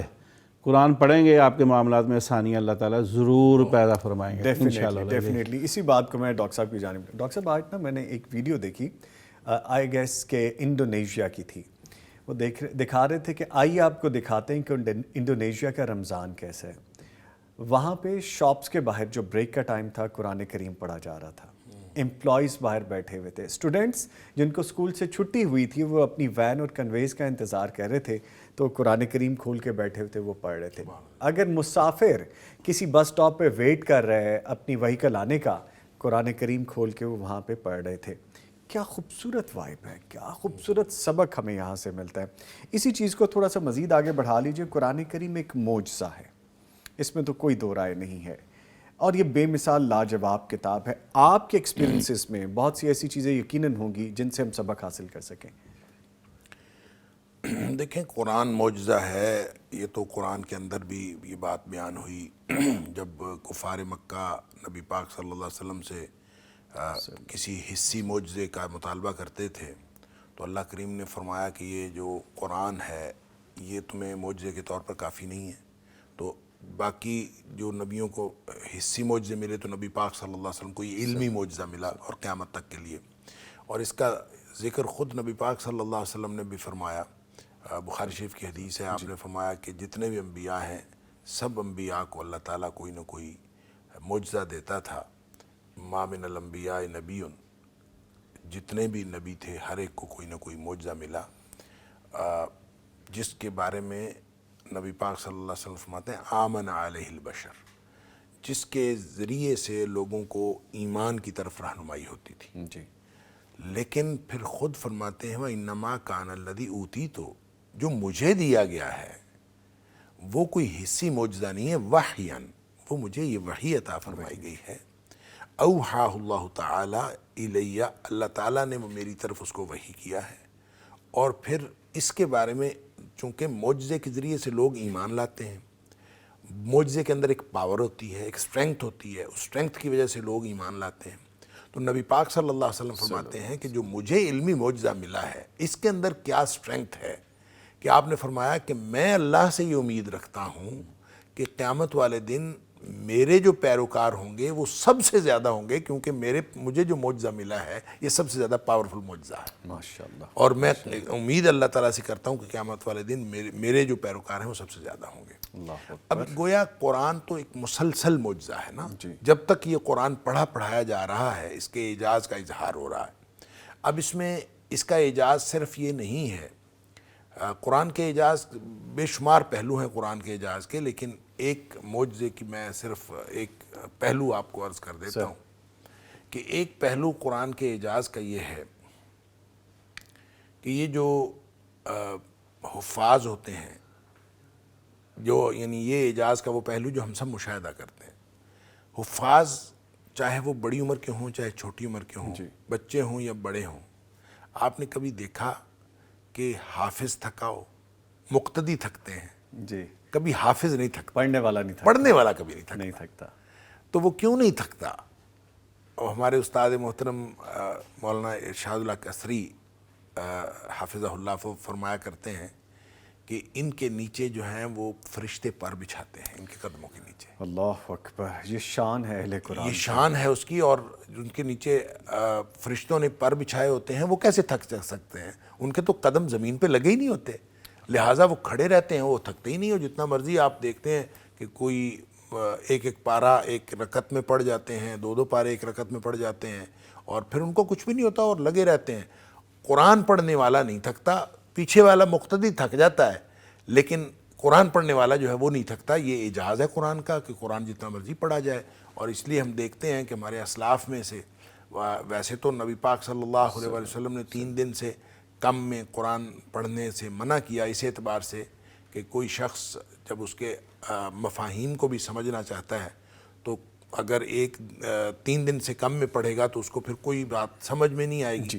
لیکن قرآن ایک ایسی کتاب ہے کہ جس کو آپ بغیر سوچے سمجھے بھی پڑھیں تو وہ فی نفسہ ہی عبادت ہے.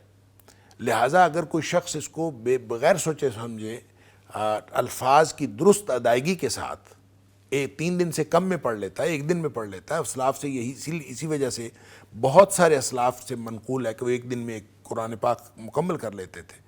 دیکھیں 5 پارے 10 پارے تو اکثر لوگوں کی منزل ہوتی تھی، پوری زندگی وہ اس کے اوپر کاربند رہے ہیں کہ وہ منزل کرتے تھے.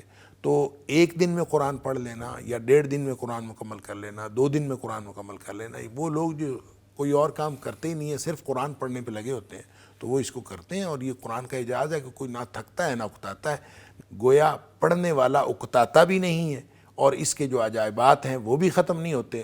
اور قرآن کے الفاظ کے اندر جو ایک جدت کی جو لذت ہوتی ہے وہ بھی ہر شخص وہ پڑھنے والے کو بار بار وہ محسوس ہو رہی ہوتی ہے اور کبھی وہ تھکتا نہیں ہے اور اکتاتا نہیں. مجھے کہنے کی اجازت دیجیے کہ میں نے بہت سے لوگوں سے جو اہل قرآن ہے اور جو قرآن سے محبت بھی کرتے ہیں یہ سنا ہے کہ وہ کہتے ہیں ایک آیت کو جب میں ڈیفرنٹ ٹائم میں پڑھتا ہوں مجھے مزید کوئی نئی چیز مل جاتی ہے، بالکل نئی چیز ملتی ہے، مزید کچھ نیا سیکھنے کو ملتا ہے. تو یہ قرآن ظاہر ہے قرآن کے عجائبات کبھی ختم نہیں ہوتے. آپ جتنی دفعہ پڑھیں گے آپ کو اتنی دفعہ اس میں سے کوئی نہ کوئی نئی چیز مل جاتی. ڈاکٹر صاحب نے جو بات کی نا کہ تھکتا نہیں ہے، اس کی ایک وجہ یہ ہے جو قرآن پڑھنے کے سرور میں مبتلا ہو جاتا ہے نا اس کو پھر پیچھے کی ہوش نہیں رہتی.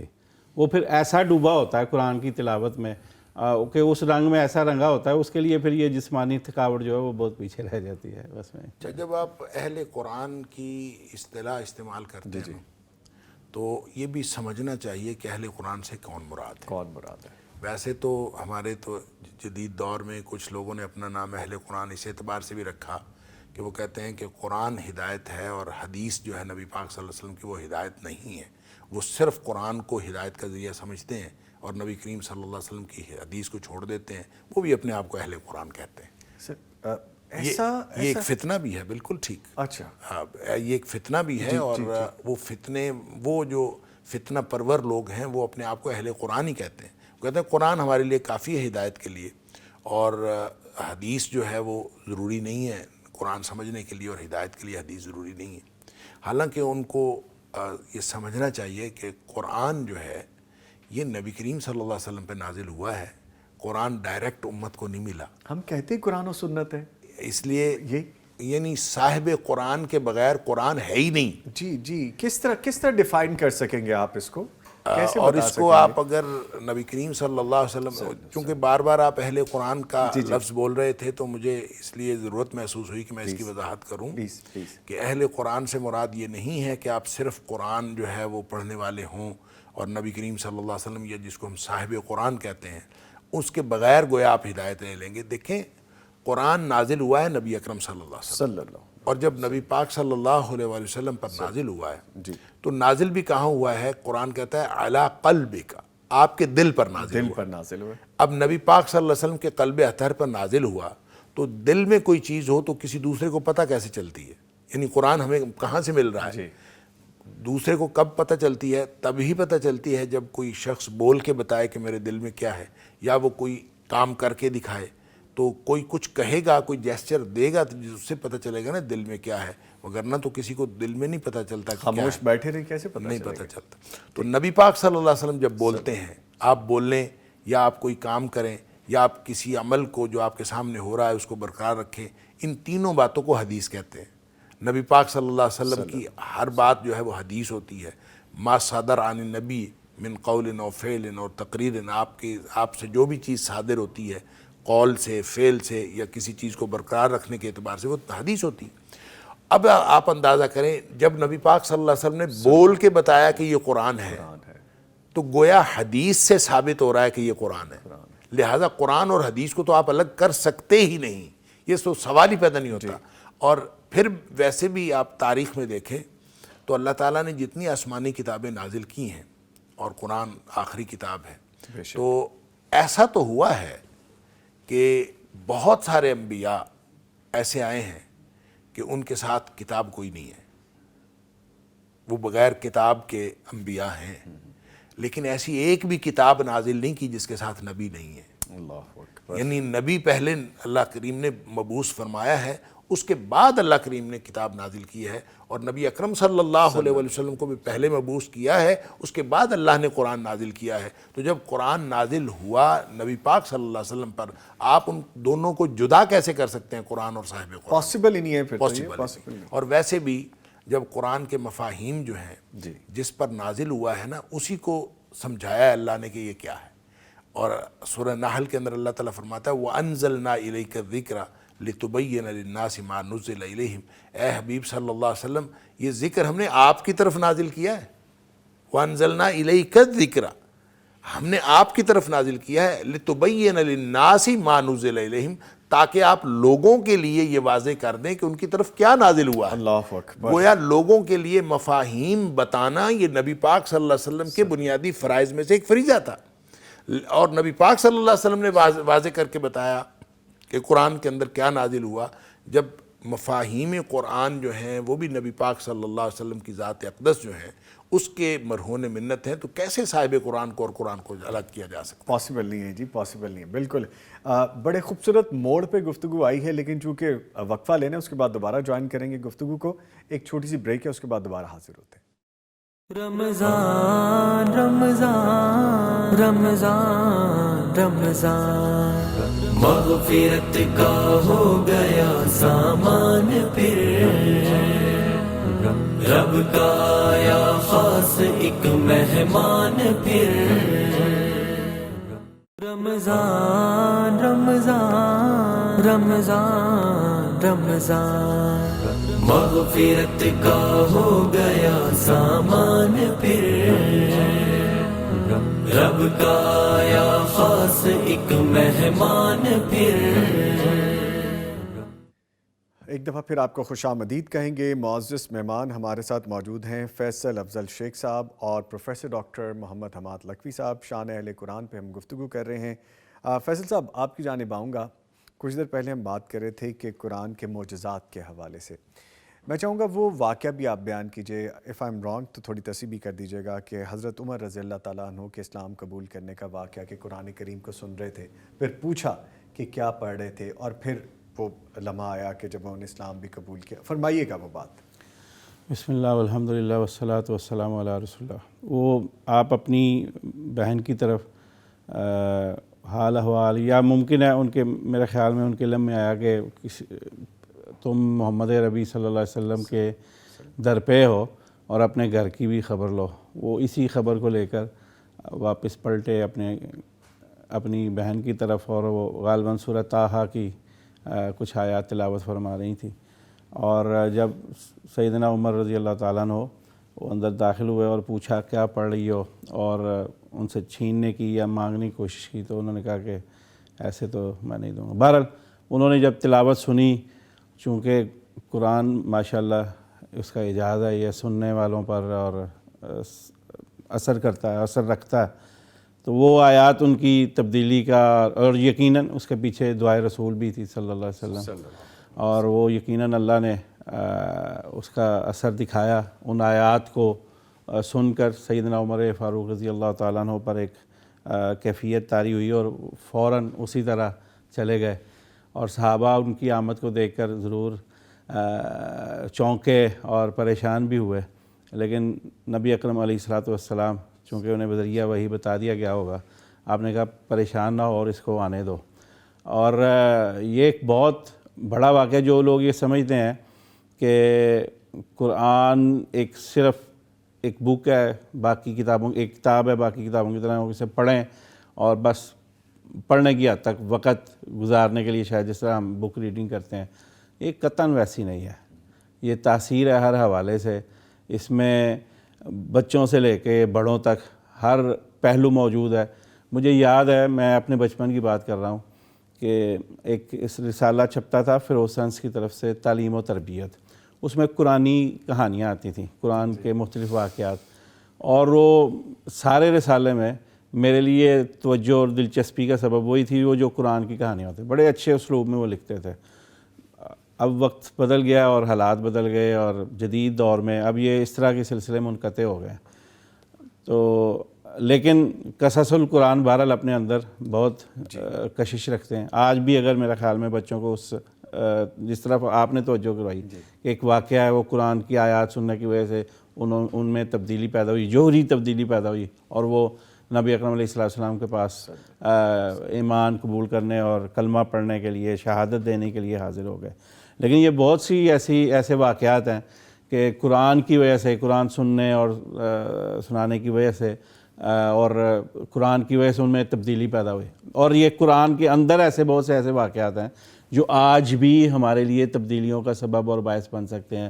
مستقبل کی بہت سی ایسی خبریں ہیں جو ابھی موجود ہیں, ماضی کے ایسے واقعات ہیں جو ہمارے لیے بڑی دلچسپی کا سبب ہے. مثلا ایک اس میں سے سورہ کہف ہے, اس میں بہت سی ایسی ہماری دلچسپی کی چیزیں موجود ہیں.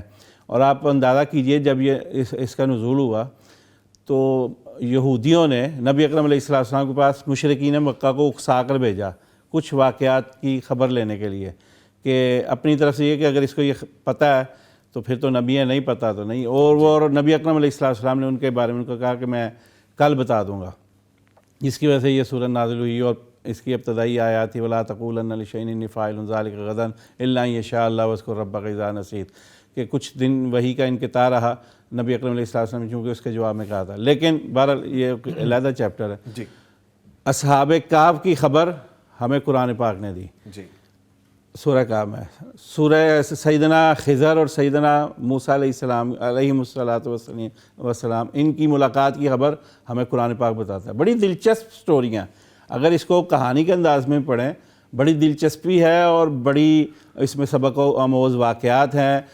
اسی طرح بالخصوص اگر اصحاب کہف کا واقعہ دیکھیں اس میں بھی بڑے سبق آموز واقعات ہیں. سیدنا موسیٰ اور خضر کی ملاقات کو دیکھیں, اس میں بڑے سبق آموز واقعات ہیں. انہوں نے ایک بچے کو قتل کر دیا, انہوں نے ایک دیوار کو تعمیر کر دیا, اس طرح ایک کشتی میں انہوں نے سوراخ کر دیے. ہمارے لیے بہت سے ان تینوں واقعات میں جو سیدنا خضر کی معیت میں سیدنا موسیٰ نے سفر کیا, اس میں یہ تینوں واقعات جو پیش آئے وہ یقیناً اگر اس کو پڑھیں اور علماء نے اس پر جو تفسیریں بیان کی ہیں, جو اس کے مفاہیم بیان کیے ہیں, اس کے سیاق و سباق کو پیش کیا ہے, تو آپ یقین کریں اب بھی آپ نے واقعہ پیش کیا سیدنا عمر فاروق رضی اللہ تعالیٰ کہ ان کی زندگی بدل گئی. ہم لوگ جو ہمہ وقت مایوسیوں میں پھر رہے ہیں اور اب ہماری زندگیاں بے سمت ہیں اور ہمیں شاید کوئی یقین اور اعتماد ہی نہیں رہا اسلام پر, ایمان پر, لیکن آج بھی اگر ہم پلٹیں قرآن کی طرف, اس میں سے کچھ سیکھنے کی کوشش کریں. باقی قرآن بڑا پڑا ہے, میں نے صرف آپ کو 2 مثالیں دی ہیں, صرف سورہ کہف پڑھ لیں, اس کے 2 واقعات اصحاب کہف کا ہو کہ بسا اوقات یہ جو دنیاوی حالات اور معاملات ہیں اس میں بندہ مایوس ہو جاتا ہے, لیکن آپ یہ دیکھیں کہ اللہ تعالیٰ نے جو اللہ پر یقین اور اعتماد رکھنے والے تھے, اللہ نے کیسے ان کی جو ہے وہ خبر گیری بھی کی اور ان کی حفاظت بھی کی. اور اسی طرح اگر سیدنا موسیٰ اور سیدنا خضر کا واقعہ دیکھیں آپ یقین کریں دلچسپی سے بھرپور ہے اور سبق آموز ہے کہ اللہ سے کبھی مایوس نہ ہو. اگر ہمیں چھوٹا سا نقصان ہو جاتا ہے ہم اسے یہ سمجھتے ہیں کہ وہ شاید ہم برباد ہو گئے ہیں, لیکن ان مع العسر یسرا, ان تینوں واقعات سے یہ سبق ملتا ہے اللہ نے ہر تنگی کے ساتھ آسانی کو رکھا ہے. اور بسا اوقات اللہ نے ہماری تنگی کو کم تر رکھنے کے لیے ہی جو ہے وہ یعنی اور ہمیں آسانی دینے کے لیے ہی وہ تنگی جو ہے وہ رکھی ہوتی ہے. ہمیں بہتری ہوتی ہے اس میں, ہمیں آسانیاں دینے کے لیے وہ تنگی آتی ہے تاکہ ہم آسانیوں کی طرف سفر شروع کر سکیں. اور یہ واقعہ ہمیں یہ سبق دیتا ہے, اس سے بچیں.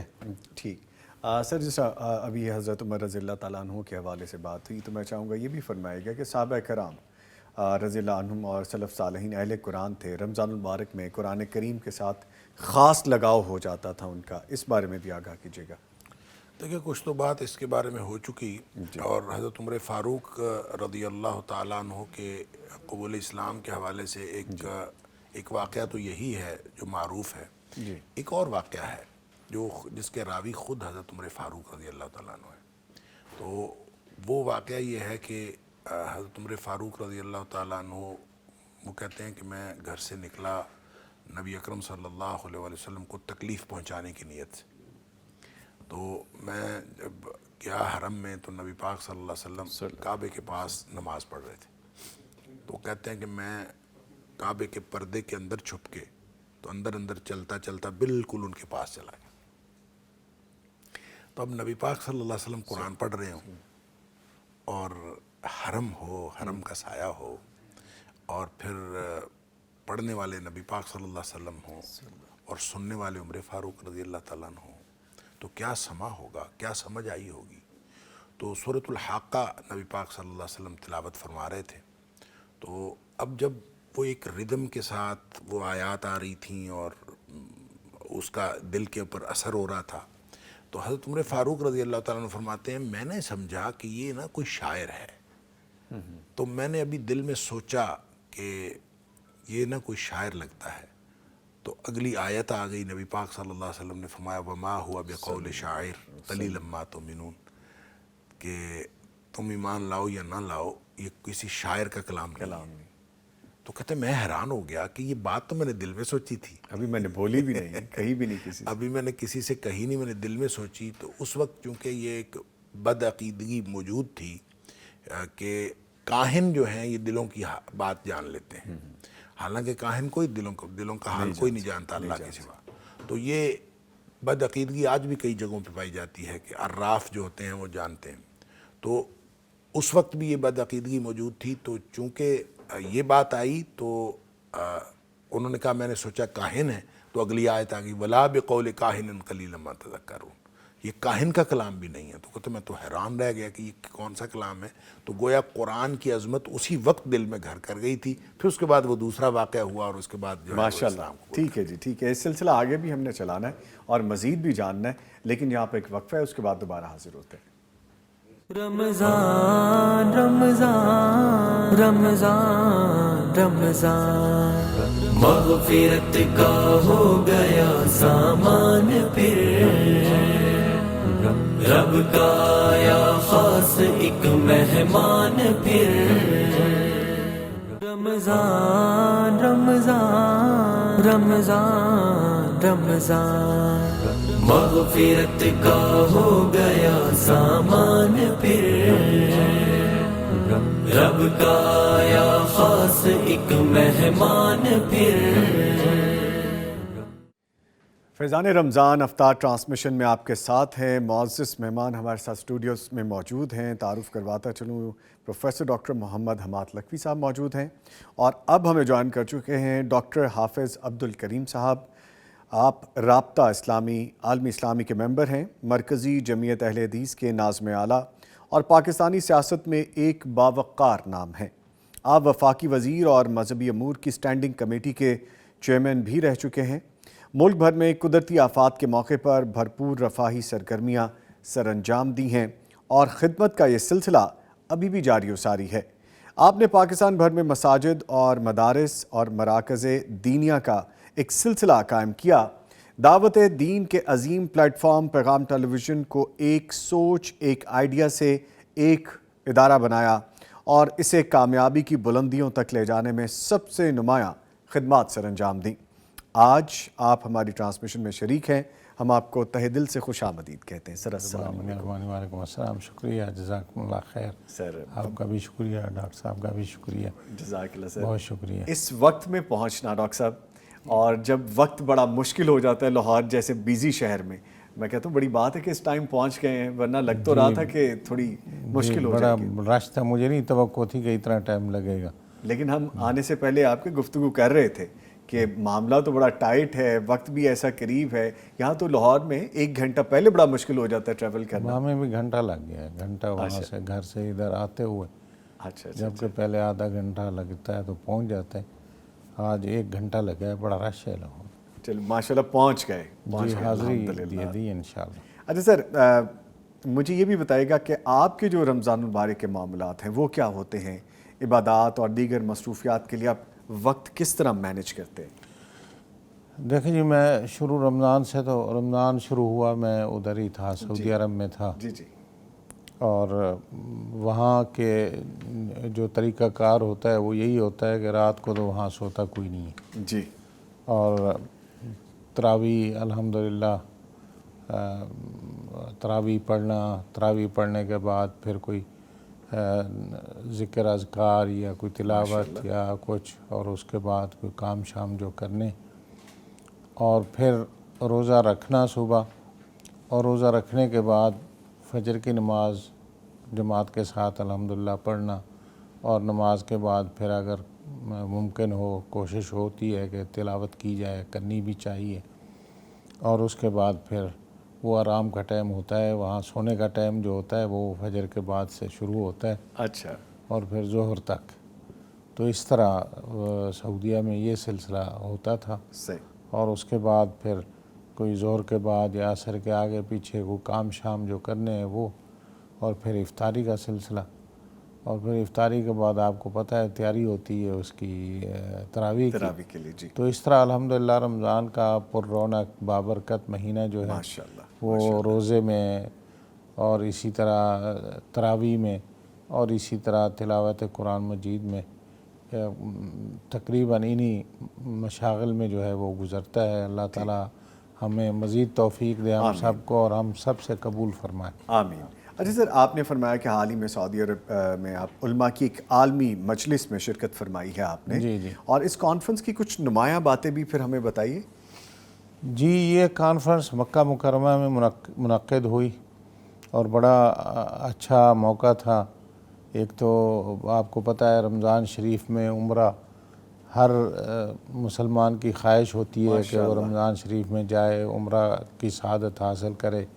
اللہ نے وہ بھی اس بہانے سے عنایت فرما دی، ماشاءاللہ، اور اس کے بعد وہاں تقریباً مکہ میں کوئی 8 دن قیام رہا میرا، اور علماء کی کانفرنس تھی، پوری دنیا سے علماء نے اس میں شرکت کی، جتنا بھی ہمارے بڑے ممالک ہیں، پاکستان ہو، انڈیا سے، اور اسی طرح انڈونیشیا، یعنی پوری دنیا کے عالم اسلام کے جو بڑے علماء کرام تھے وہاں موجود تھے، اور پاکستان سے مرکز جمعیت اہل حدیث کی نمائندگی کرنے کا مجھے یہ اعزاز ملا، اور وہاں 2 دن اس کے سیشن چلتے رہے، اور اس میں اس دفعہ یعنی کانفرنس کا عنوان یہ تھا کہ آپس میں جو اسلامی مذاہب ہیں نا، اسلامی جو فرقے ہیں یا مذاہب ہیں، ان کے درمیان جو مشترکات ہیں اس میں پلیں بننی چاہیے، اور آپس میں کو رابطے ہونی چاہیے، اور یہ جو اختلافات ہیں ان کو کم کیا جائے۔ جی، تو اس پہ بحث و تمہیس ہوئی، بات چیت ہوئی اور پھر اسی کے بارے میں کچھ تجاویز مرتب ہوئیں، اور وہ تجاویز جو ہے ان پہ اتفاق ہوا، اور وہ اتفاق رائے سے اس کو پھر پاس کیا گیا، اور اس کو یہی نام دیا گیا ہے کہ وثیقہ، یعنی ایک تاریخی جو ہے دستاویز، جی، وہ مرتب ہوئی، اور اس کا اعلان کیا گیا وہاں سے۔ تو اس سے ہم یہی سمجھتے ہیں کہ اللہ کرے مسلمان ہم اکٹھے ہوں، جی، اور جو ہمارے اختلافات ہیں یا جو ہمارے درمیان خلیج ہے وہ کم سے کم ہو۔ ٹھیک ہے سر، یہ بھی فرمائے گا ماشاءاللہ حافظ قرآن ہونے کی سعادت بھی آپ کو حاصل ہے، اللہ نے مہربانی۔ الحمدللہ۔ اور میں چاہوں گا بتائیں کس عمر میں حفظ کیا، وہ کیا یادیں تھیں، کیا پھر آپ کا وہ سارا دور گزرا، اور آج آپ دیکھتے ہیں تو کیا آپ کو یادیں آتی ہیں وہ ساری؟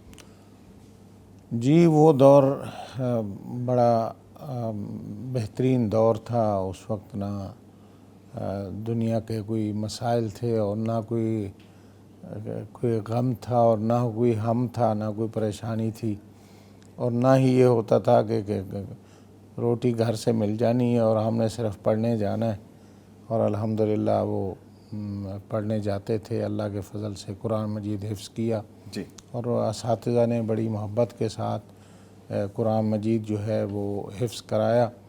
تقریباً کافی حصہ قرآن مجید کا میں نے پاکستان میں حفظ کیا، اور پھر میں اپنے والد صاحب کے ساتھ چلا گیا 1978 میں عمرے پر۔ تو وہاں جا کر والد صاحب نے مجھے ادھر وہاں حرم شریف میں حلقات قرآنیہ ہوتے تھے، ان میں مجھے وہاں داخل کرا دیا، ایڈمیشن لے دیا جی، وہاں داخل ہو گیا، تو وہاں الحمدللہ جو بقیہ حصہ نامکمل تھا اس کو بھی مکمل کیا، اور پھر دہرائی کی، اور پھر دہرائی کر کے وہاں جو ان کا امتحان ہوتا ہے اس میں شامل ہوا، پورا قرآن مجید کا الحمدللہ اچھے نمبروں میں اس کو پاس کیا۔ پھر مجھے یاد ہے کہ وہاں کے امیر ماجد ہوتے تھے، مرحوم امیر ماجد بن عبدالعزیز مکہ کے امیر ہوتے تھے، وہ فنکشن ہوا، اس میں انہوں نے جو ہے وہ سندیں اور ہمیں سرٹیفکیٹ جو ہے وہ دیے۔ میں نے ان کے ہاتھ سے شیخ سبیل مرحوم امام کعبہ ہوتے تھے، وہ رئیس شؤون الحرمین ہوتے تھے، جی وہ بھی موجود تھے، اور وہ امیر مکہ بھی موجود تھے، ان کے ہاتھ سے جو ہے وہ سرٹیفکیٹ اور سند لی حفظ قرآن کی۔ تو یہ میرا مختصر جو ہے وہ ماشاءاللہ ماشاءاللہ، یہ یادیں ہیں، یہ ساری باتیں قرآن کے حوالے سے آپ جی کی وہ جو ایسوسیشن ہے، ایک بانڈنگ ہے، اس پہ مزید بھی بات کریں گے۔ سر دیکھیں، ہم حفاظ کرام کی بات کر رہے تھے کچھ دیر پہلے، جو سر نے کہا کہ حفظ کیا، تو میرے ذہن میں وہ بات آ گئی کہ پاکستان میں ایک ایسا انسٹیٹیوشن بھی ہے، ہم نے اپنے مارننگ شو میں پیغام ٹیلی ویژن کے پلیٹ فارم سے ہی وہ نشر کیا تھا کہ بچے چھوٹی عمر کے، اور ان بچوں نے قرآن حفظ بھی کیا ہے، اور اس کے ساتھ وہ ترجمہ بھی حفظ کیا ہے، انہوں نے قرآن کی آیت کا نمبر بھی ان کو یاد ہے۔ آپ کہیں سے چھوڑ کے کہیں سے پڑھنا شروع کر دیں، وہ آپ کو بتائیں گے۔ یہ ماشاءاللہ بڑی خوبصورت بانڈنگ ہے، کمپیوٹر حافظ۔ تو سر اس بارے میں بتائیے، یہ بھی قرآن کا خاصہ ہے جو اس سے جڑتا ہے، اس کو بہت زیادہ ذہانتیں مل جاتی ہیں، اللہ تعالیٰ اس پہ خاص اپنی بلیسنگز کرتے ہیں۔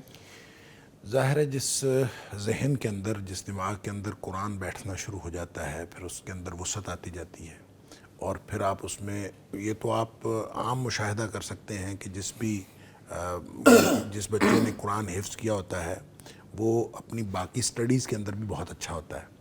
تو پھر یہ جو خاص طور پہ حفظ کے ساتھ جو انہوں نے اٹیچڈ سٹڈیز رکھ لی ہیں، تو یہ کمپیوٹر حافظ جو دیکھیں، وہ جب اس کو حفظ کرنے کی عادت پڑ جاتی ہے تو وہ اس کو جو بھی آپ حفظ کرا لیں اس کو حفظ ہوتا چلا جاتا ہے۔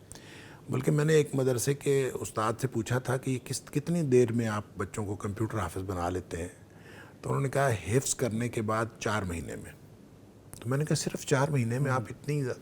وہ کہتے ہیں یہ تکنیک ہے، یعنی یہ رٹے سے زیادہ تکنیک ہے، ہم وہ تکنیک بچوں کو سکھاتے ہیں، اس کے بعد بچے خود ہی جو ہے نا اس کو کر لیتے ہیں، اور اس کے بعد وہ کمپیوٹر حافظ بن جاتے ہیں۔ تو بہرحال یہ قرآن حکیم کے ساتھ لگاؤ اور تعلق کی ایک بہت بڑی دلیل تو ہے، لیکن کمپیوٹر حافظ بننے سے فائدہ کیا ہوگا، اور اس کو حافظ کو خود کیا فائدہ ہے، اور دوسرے لوگوں کو کیا فائدہ ہے، یوزیج کیا ہوگا اس کا؟ اس کے اوپر بہرحال ایک محل نظر ہے، اس کے اوپر گفتگو ہو سکتی ہے، ڈیبیٹیبل بات ہے۔ تو لیکن قرآن سے لگاؤ کی تو اس سے زیادہ بڑی اور کوئی دلیل سر بڑا سرپرائزنگ وہ بات تھی کہ جب میں نے ان سے پوچھا، میں نے قرآن کریم کو کھول لیا موبائل پہ، اور میں نے کہا یہاں سے پڑھیں، آیت نمبر میں بولتا تھا، ڈاکٹر صاحب وہ وہاں سے بچے تلاوت کرنا شروع کر دیتے تھے۔ یہ تو تھوڑی بات ہے، میں آپ سے عرض کرتا ہوں کہ میں جب جس کمپیوٹر حافظ سے متاثر ہوا ہوں بہت زیادہ، اس نے یہ تو بتا ہی دیتا تھا کہ آپ جس پیج سے شروع کریں وہ شروع میں بتا دیتا تھا کہ یہ ہے، اور اس کو میں نے سورہ الرحمن ایک سوال جو کیا، اس کے بعد میں نے کوئی سوال نہیں کیا۔ میں نے اس کو کہا کہ سورہ الرحمن سناؤ، پیچھے سے شروع کرو، بیک سے، اور ادھر کو سنانی ہے، اور درمیان میں فَبِأَيِّ آلَاءِ رَبِّكُمَا تُكَذِّبَانِ نہیں پڑھنا۔ اچھا اب یہ دیکھیں میموری، آپ صاحب اس نے وہ بھی سنا دی۔ اللہ اس کو پتا تھا کہ کتنی دیر کے بعد کہاں پہ آنا ہے، اس نے پیچھے سے سنائی، ایک آیت پڑھی، پھر فَبِأَيِّ آلَاءِ رَبِّكُمَا تُكَذِّبَانِ چھوڑا، پھر دوسری آیت پڑھی، پھر تیسری آیت، اور یوں وہ سناتا جا رہا ہے فر۔ اس کے بعد میں نے اس کو کوئی سوال نہیں کیا، میں نے رکھ دیا، میں نے کہا بس بھائی میں اور کوئی سوال نہیں کرتا۔ اچھا سر یہ بلیسنگ وہ واقعی کمپیوٹر حافظ کی طرح، آپ جہاں سے کلک کریں گے شروع ہو جائے گا، اور جدھر کو آپ کرسر لے کے جائیں گے ادھر کو چل پڑتا ہے۔ یہ قرآن مجید کا ایک معجزہ ہے، جی بالکل صحیح۔ قرآن مجید کا ایک معجزہ ہے کہ قرآن مجید وہ واحد کتاب ہے آسمانی کتابوں میں سے جس کی حفاظت اللہ تعالیٰ نے تحریر میں تو کر دی ہے، علماء کے پاس تفاسیر میں ہر جگہ موجود ہے، لیکن سینوں میں بھی موجود، اور اس طرح موجود ہونا کہ اس میں کوئی ایک حرف تو درکنار، اس میں زبر زیر کا آپ جو ہے وہ فرق نہیں کر سکتے، نہیں کر سکتے، اور یہ اس کے قرآن مجید کے سچے ہونے کی دلیل ہے، اور جو اللہ تعالیٰ نے فرمایا ہے کہ انا نحن نزلنا الذکر و انا لہ لحافظون، کہ اس کو ہم نے نازل کیا اور ہم ہی اس کی حفاظت کرتے ہیں، تو یہ اس کی دلیل ہے کہ اس کا حافظ اللہ ہے، اور یہ ایک ایسی کتاب ہے جس میں کوئی رد و بدل کر نہیں سکتا۔ نہیں کر سکتا، ٹھیک ہے۔ اس کو میں تھوڑا سا آپ کی بات کو آگے بڑھاتے ہوئے دیکھیں، جو ابتدائی ذریعہ ہے نا اس کا قرآن کی حفاظت کا، وہ تحریر نہیں ہے، وہ کتابت نہیں ہے۔ ابتدائی ذریعہ جو ہے وہ سماعت اور حفظ ہی ہے، یعنی نبی پاک صلی اللہ علیہ وسلم کو بھی قرآن حفظ ہو جاتا تھا، اور پھر دوسرے جو صحابہ کرام ہیں وہ بھی حفظ کر لیتے تھے۔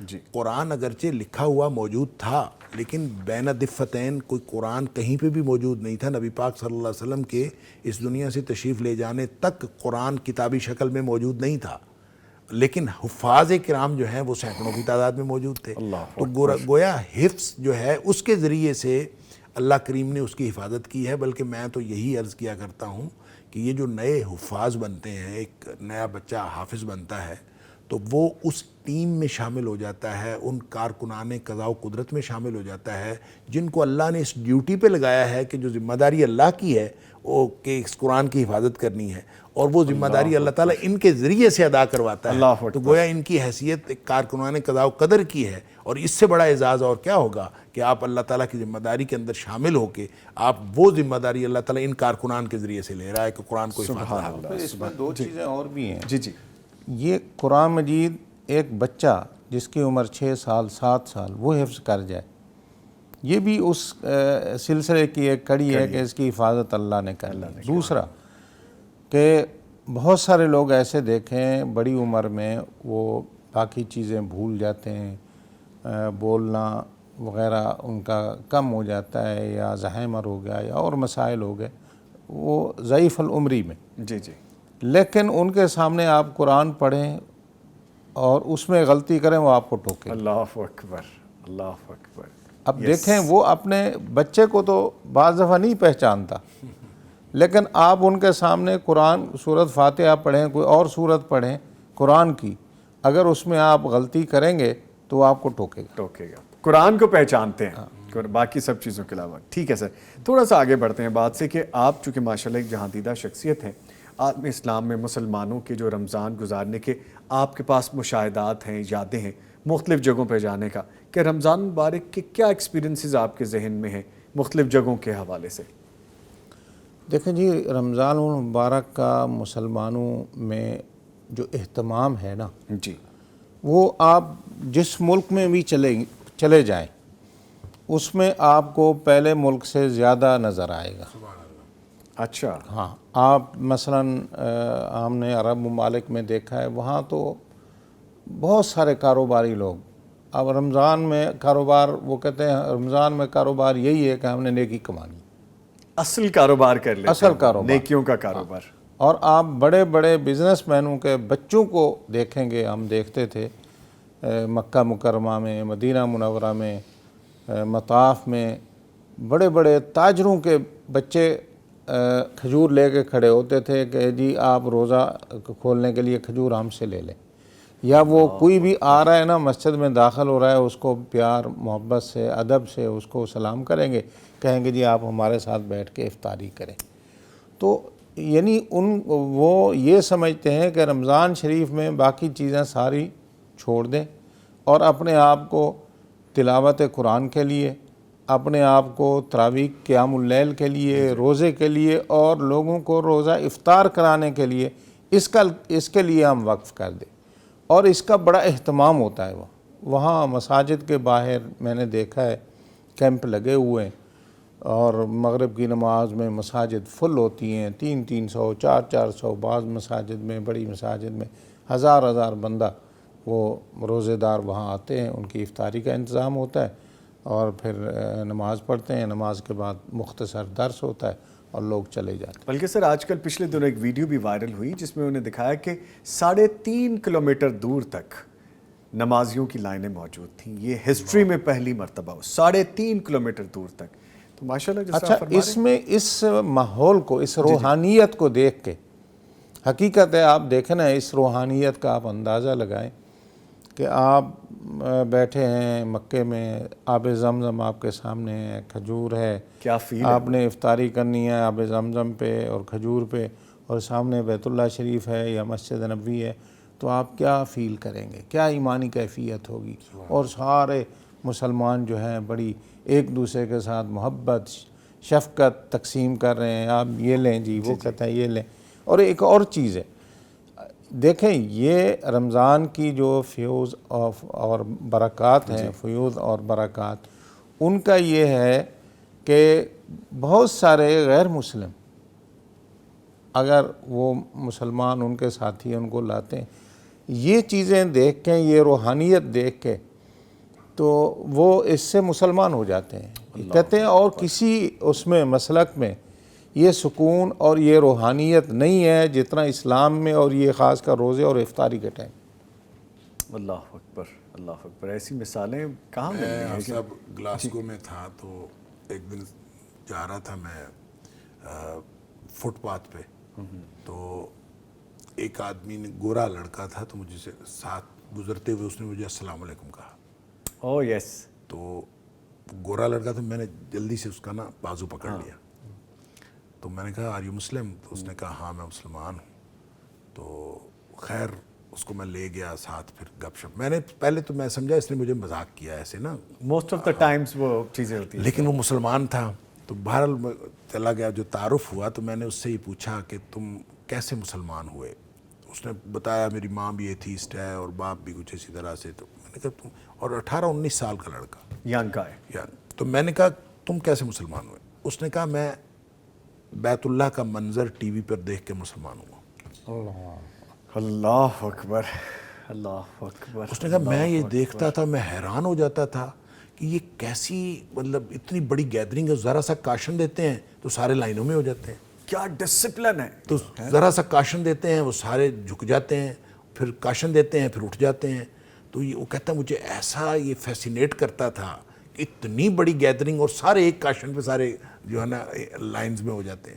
تو کہتا ہے مجھے یہ دیکھ کر مجھے ایسی کو میرے اندر ارج پیدا ہوئی ہے، میں مسلمان ہوں۔ ماشاء اللہ ماشاء اللہ۔ سر آپ نے عمر کا بڑا حصہ گزارا وہاں پہ حرمین، وہاں کی کوئی واقعات بتائیے، جیسے رمضان کے حوالے سے جیسے آپ بتا رہے تھے، تو ایک عمر جب وہاں گزاری ہو تو وہاں کی کچھ یادیں ہوتی ہیں، کچھ ایسی باتیں ہوتی ہیں جو بندہ ڈیلیور کرنا چاہتا ہے، شیئر کرنا چاہتا ہے، کچھ ہیں ایسی چیزیں؟ جی وہاں اس میں کوئی شک نہیں کہ مکہ مکرمہ اور مدینہ منورہ میں رمضان شریف جو ہے وہ ایک اور نوعیت کا ہوتا ہے، یعنی ہمارے ملکوں میں بھی اہتمام ہوتا ہے رمضان کا، اس کا خیال ہوتا ہے، لیکن مکہ میں یا مدینہ منورہ میں رمضان شریف جو ہے اس کی اور کیفیت ہوتی ہے۔ تو اس میں یہی ہے کہ ایک تو ہمیں وہاں، میرا نہیں خیال کوئی بندہ ایسا ملے گا جس نے روزہ نہ رکھا ہو۔ ہمارے ہاں سستی ہوتی ہے، روزے کچھ لوگ رکھتے ہیں کچھ نہیں رکھتے، وہاں ان ملکوں میں یہ بات بہت کم ہے یا نایاب ہے، اس کہ ہر بندہ کوشش کرتا ہے کہ وہ روزے کا اہتمام کرے۔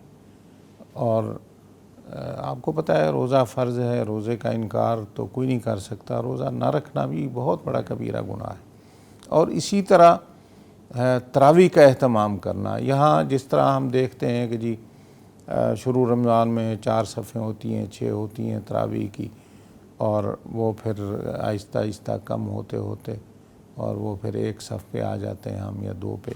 وہاں یہ نہیں ہوتا، مساجد وہاں روٹین ویسی رہتی ہے، ہاں مساجد ماشاءاللہ بہت آباد ہوتی ہیں، اور آخری عشرے میں تو فل ہو جاتی، آخری عشرے میں تو باقی کام سارے بند، اور جو ہے نا یہی تلاوت کرنی ہے، قیام کرنا ہے، تہجد پڑھنی ہے، روزے رکھنے ہیں، افطاری، تو یہی۔ اور وہاں ایک یہ بھی چیز ہے کہ جس کو کہتے ہیں ایثار ہمارے دین میں،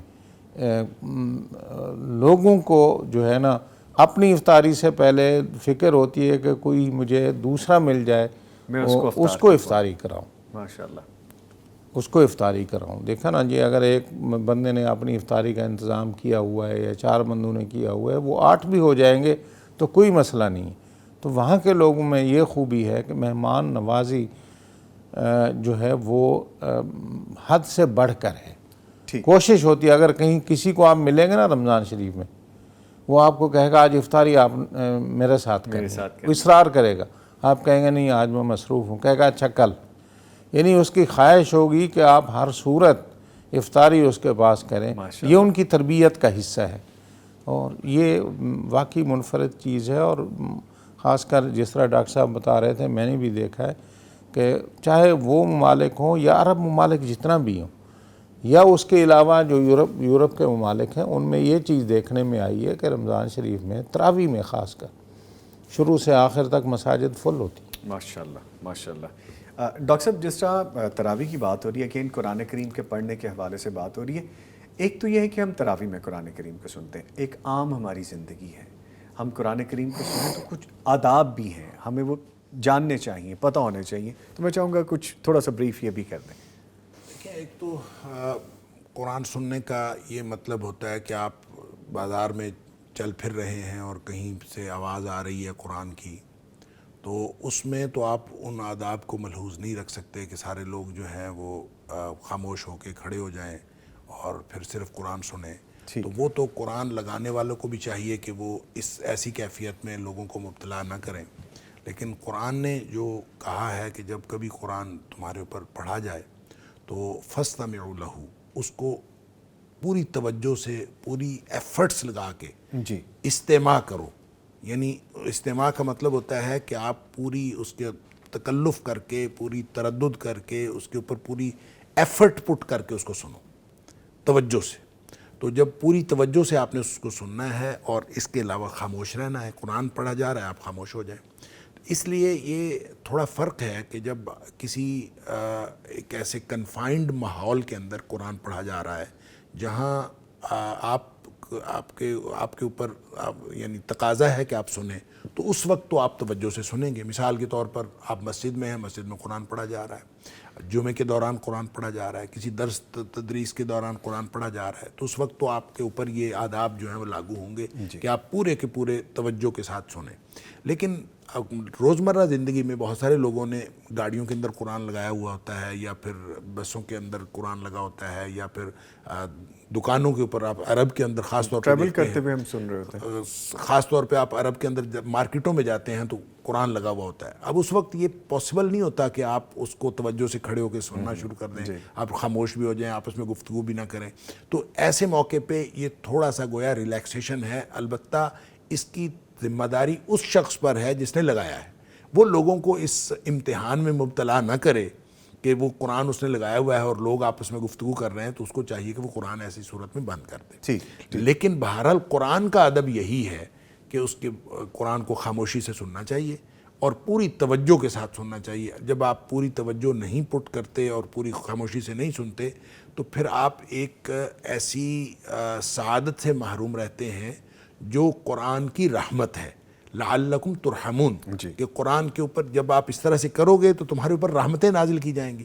تو اس کا مطلب یہ ہے کہ جو ان آداب کا خیال نہیں رکھتا, جیسے ہم نے ان مواقع کا ذکر کیا جہاں انسان پوری توجہ سے نہیں سن سکتا, تو اس کا مطلب ہے جب جہاں پوری توجہ سے قرآن نہیں سنا جا رہا وہاں پھر انسانوں کے اوپر رحمت بھی نہیں ہو رہی. تو رحمت لینے کے لیے اس کو بہرحال توجہ سے سننا پڑے گا اور یہ پورے آداب کا خیال رکھنا پڑے گا. ٹھیک ہے. اچھا نعیم صاحب, ہمارے پاس آگے فارمیٹ ہے, بریک ہے. ابے ٹھیک ہے, دعا ہے ہمارے پاس. اس کے ساتھ ہی میں اپنے دونوں معزز مہمانوں کا شکریہ ادا کروں گا. پروفیسر ڈاکٹر محمد حماد لکھوی صاحب, سر آپ تشریف لائے, آپ کہنے کا بہت شکریہ. ہمارے ساتھ موجود ہیں ڈاکٹر حافظ عبدالکریم صاحب, سر آپ کا شکریہ تو میں ابھی فی الحال ادا کر رہا ہوں, لیکن ابھی بہت سی چیزیں ہیں میرے پاس کہ جو میں نے آپ کے بارے میں جاننی ہے. تو آپ سے ریکویسٹ ہے کہ ہم جب بریک سے واپس آئیں تو آپ ہمیں دوبارہ جوائن کیجیے. آلدو کہ آپ کا وقت قیمتی ہے, آپ کی کچھ کمٹمنٹس ہیں, لیکن ہماری گزارش ہے کہ آپ رکیے گا. ٹھیک ہے جی. لے جی, گفتگو چلے گی اور ہم بہت کچھ جانیں گے بھی ڈاکٹر صاحب سے. بڑا مزہ آیا اور ان کے ایکسپیرینسز سے سیکھنے کی بھی کوشش کریں گے. اب ہمیں جانا ہے دعا کی جانب, اور دعا میں شامل ہونے کے لیے ہاتھ اٹھا لیجیے, اور ڈاکٹر صاحب 3 منٹ ہے میرے پاس, دعا کی جانب بڑھتے ہیں. یا رب لک الحمد کما ینبغی لجلال وجہک وعظیم سلطانک. یا رب لک الحمد کما ینبغی لجلال وجہک وعظیم سلطانک. یا رب لک الحمد كما ينبغي لجلال وجهك وعظيم سلطانك. اللهم صل على محمد وعلى آل محمد كما صليت على إبراهيم وعلى آل إبراهيم إنك حميد مجيد. اللهم بارك على محمد وعلى آل محمد كما باركت على إبراهيم وعلى آل إبراهيم إنك حميد مجيد. ربنا آتنا في الدنيا حسنة وفي الآخرة حسنة وقنا عذاب النار. اللهم أحسن عاقبتنا في الأمور كلها وأجرنا من خزي الدنيا وعذاب الآخرة. اللهم أجرنا من خزي الدنيا وعذاب الآخرة. اللهم أجرنا من خزي الدنيا وعذاب الآخرة. اللهم رحمتك نرجو فلا تكلنا إلى أنفسنا طرفة عين وأصلح لنا شأننا كله لا إله إلا أنت ولا إله غيرك. يا حي يا قيوم برحمتك نستغيث. اللهم أصلح لنا ديننا الذي هو عصمة أمرنا وأصلح لنا دنيانا التي فيها معاشنا وأصلح لنا آخرتنا التي فيها معادنا واجعل الحياة زيادة لنا في كل خير واجعل الموت راحة لنا من كل شر. اللهم اجعل الحياة زيادة لنا في كل خير. اللهم اجعل الحياة زيادة لنا في كل خير واجعل الموت راحة لنا من كل شر. اللهم طهر قلوبنا من النفاق وأعمالنا من الرياء وألسنتنا من الكذب وأعيننا من الخيانة فإنك تعلم خائنة الأعين وما تخفي الصدور. اللهم ألهمنا رشدنا وأعيذنا من شرور أنفسنا. اللهم اجعل سريرتنا خيرا من علانيتنا واجعل علانيتنا صالحا. اللهم إنك عفو تحب العفو فاعف عنا. اللهم اغفر لنا ذنوبنا كله دقه وجله وأوله وآخره وعلانيته وسره. اللہ تو ہمارے سارے گناہ معاف کر دے. اللہ تو معاف کرنے والا ہے، معافی کو پسند کرتا ہے. اللہ ہمارے تمام گناہ معاف کر دے، چھوٹے بڑے گناہ معاف کر دے، اگلے پچھلے گناہ معاف کر دے، علانیہ پوشیدہ گناہ معاف فرما دے. اللہ انفرادی اجتماعی گناہ معاف فرما دے. اللہ ملت اسلامیہ کے گناہوں کو معاف کر دے. اللہ ہمارے گھر والوں کو معاف کر دے، ہمارے اہل خانہ کی مغفرت فرما دے. اللہ دوست احباب کو معاف کر دے، ہمارے رشتہ داروں کو معاف کر دے. اللہ ہمارے آباء و اجداد کی مغفرت فرما دے. اللہ ہمارے تمام مرحومین کی مغفرت فرما دے. اللہ ہماری بقیہ زندگی اپنی رضا اور اپنی پسند کے مطابق بنا لے. اللہ ہمیں اور ہماری اولادوں کو، ہماری قیامت تک آنے والی نسلوں کو اپنے دین کا سچا خادم بنا دے. اللہ ہماری اگلی پچھلی نسلوں کو جنتی لکھ دے. اللہ ہماری اگلی پچھلی نسلوں کو جنتی لکھ دے. اللہ ہماری دنیا بھی بہترین کر دے. اللہ ہماری آخرت بھی بہترین کر دے. اللہ ہم سب کو جنت الفردوس کے اندر نبی اکرم صلی اللہ علیہ وسلم کی ہمسائیگی کے اندر اکٹھا فرما دے. اللہم وفقنا لما تحب و ترضا وصلی اللہ تعالی علی خیر خلقہ محمد وآلہ وصحبہ اجمعین. آمین آمین برحمتک یا ارحم الراحمین. جزاک اللہ خیر. اس کے ساتھ ہی بلیسڈ افطار ٹرانسمیشن اختتام کو پہنچتی ہے. بلیسڈ نائٹ اسپیشل ٹرانسمیشن میں آپ سے دوبارہ ملاقات ہوگی. رمضان رمضان رمضان رمضان مغفرت کا ہو گیا سامان پھر. رب کا آیا خاص ایک مہمان پھر. مغفرت کا ہو گیا سامان پھر.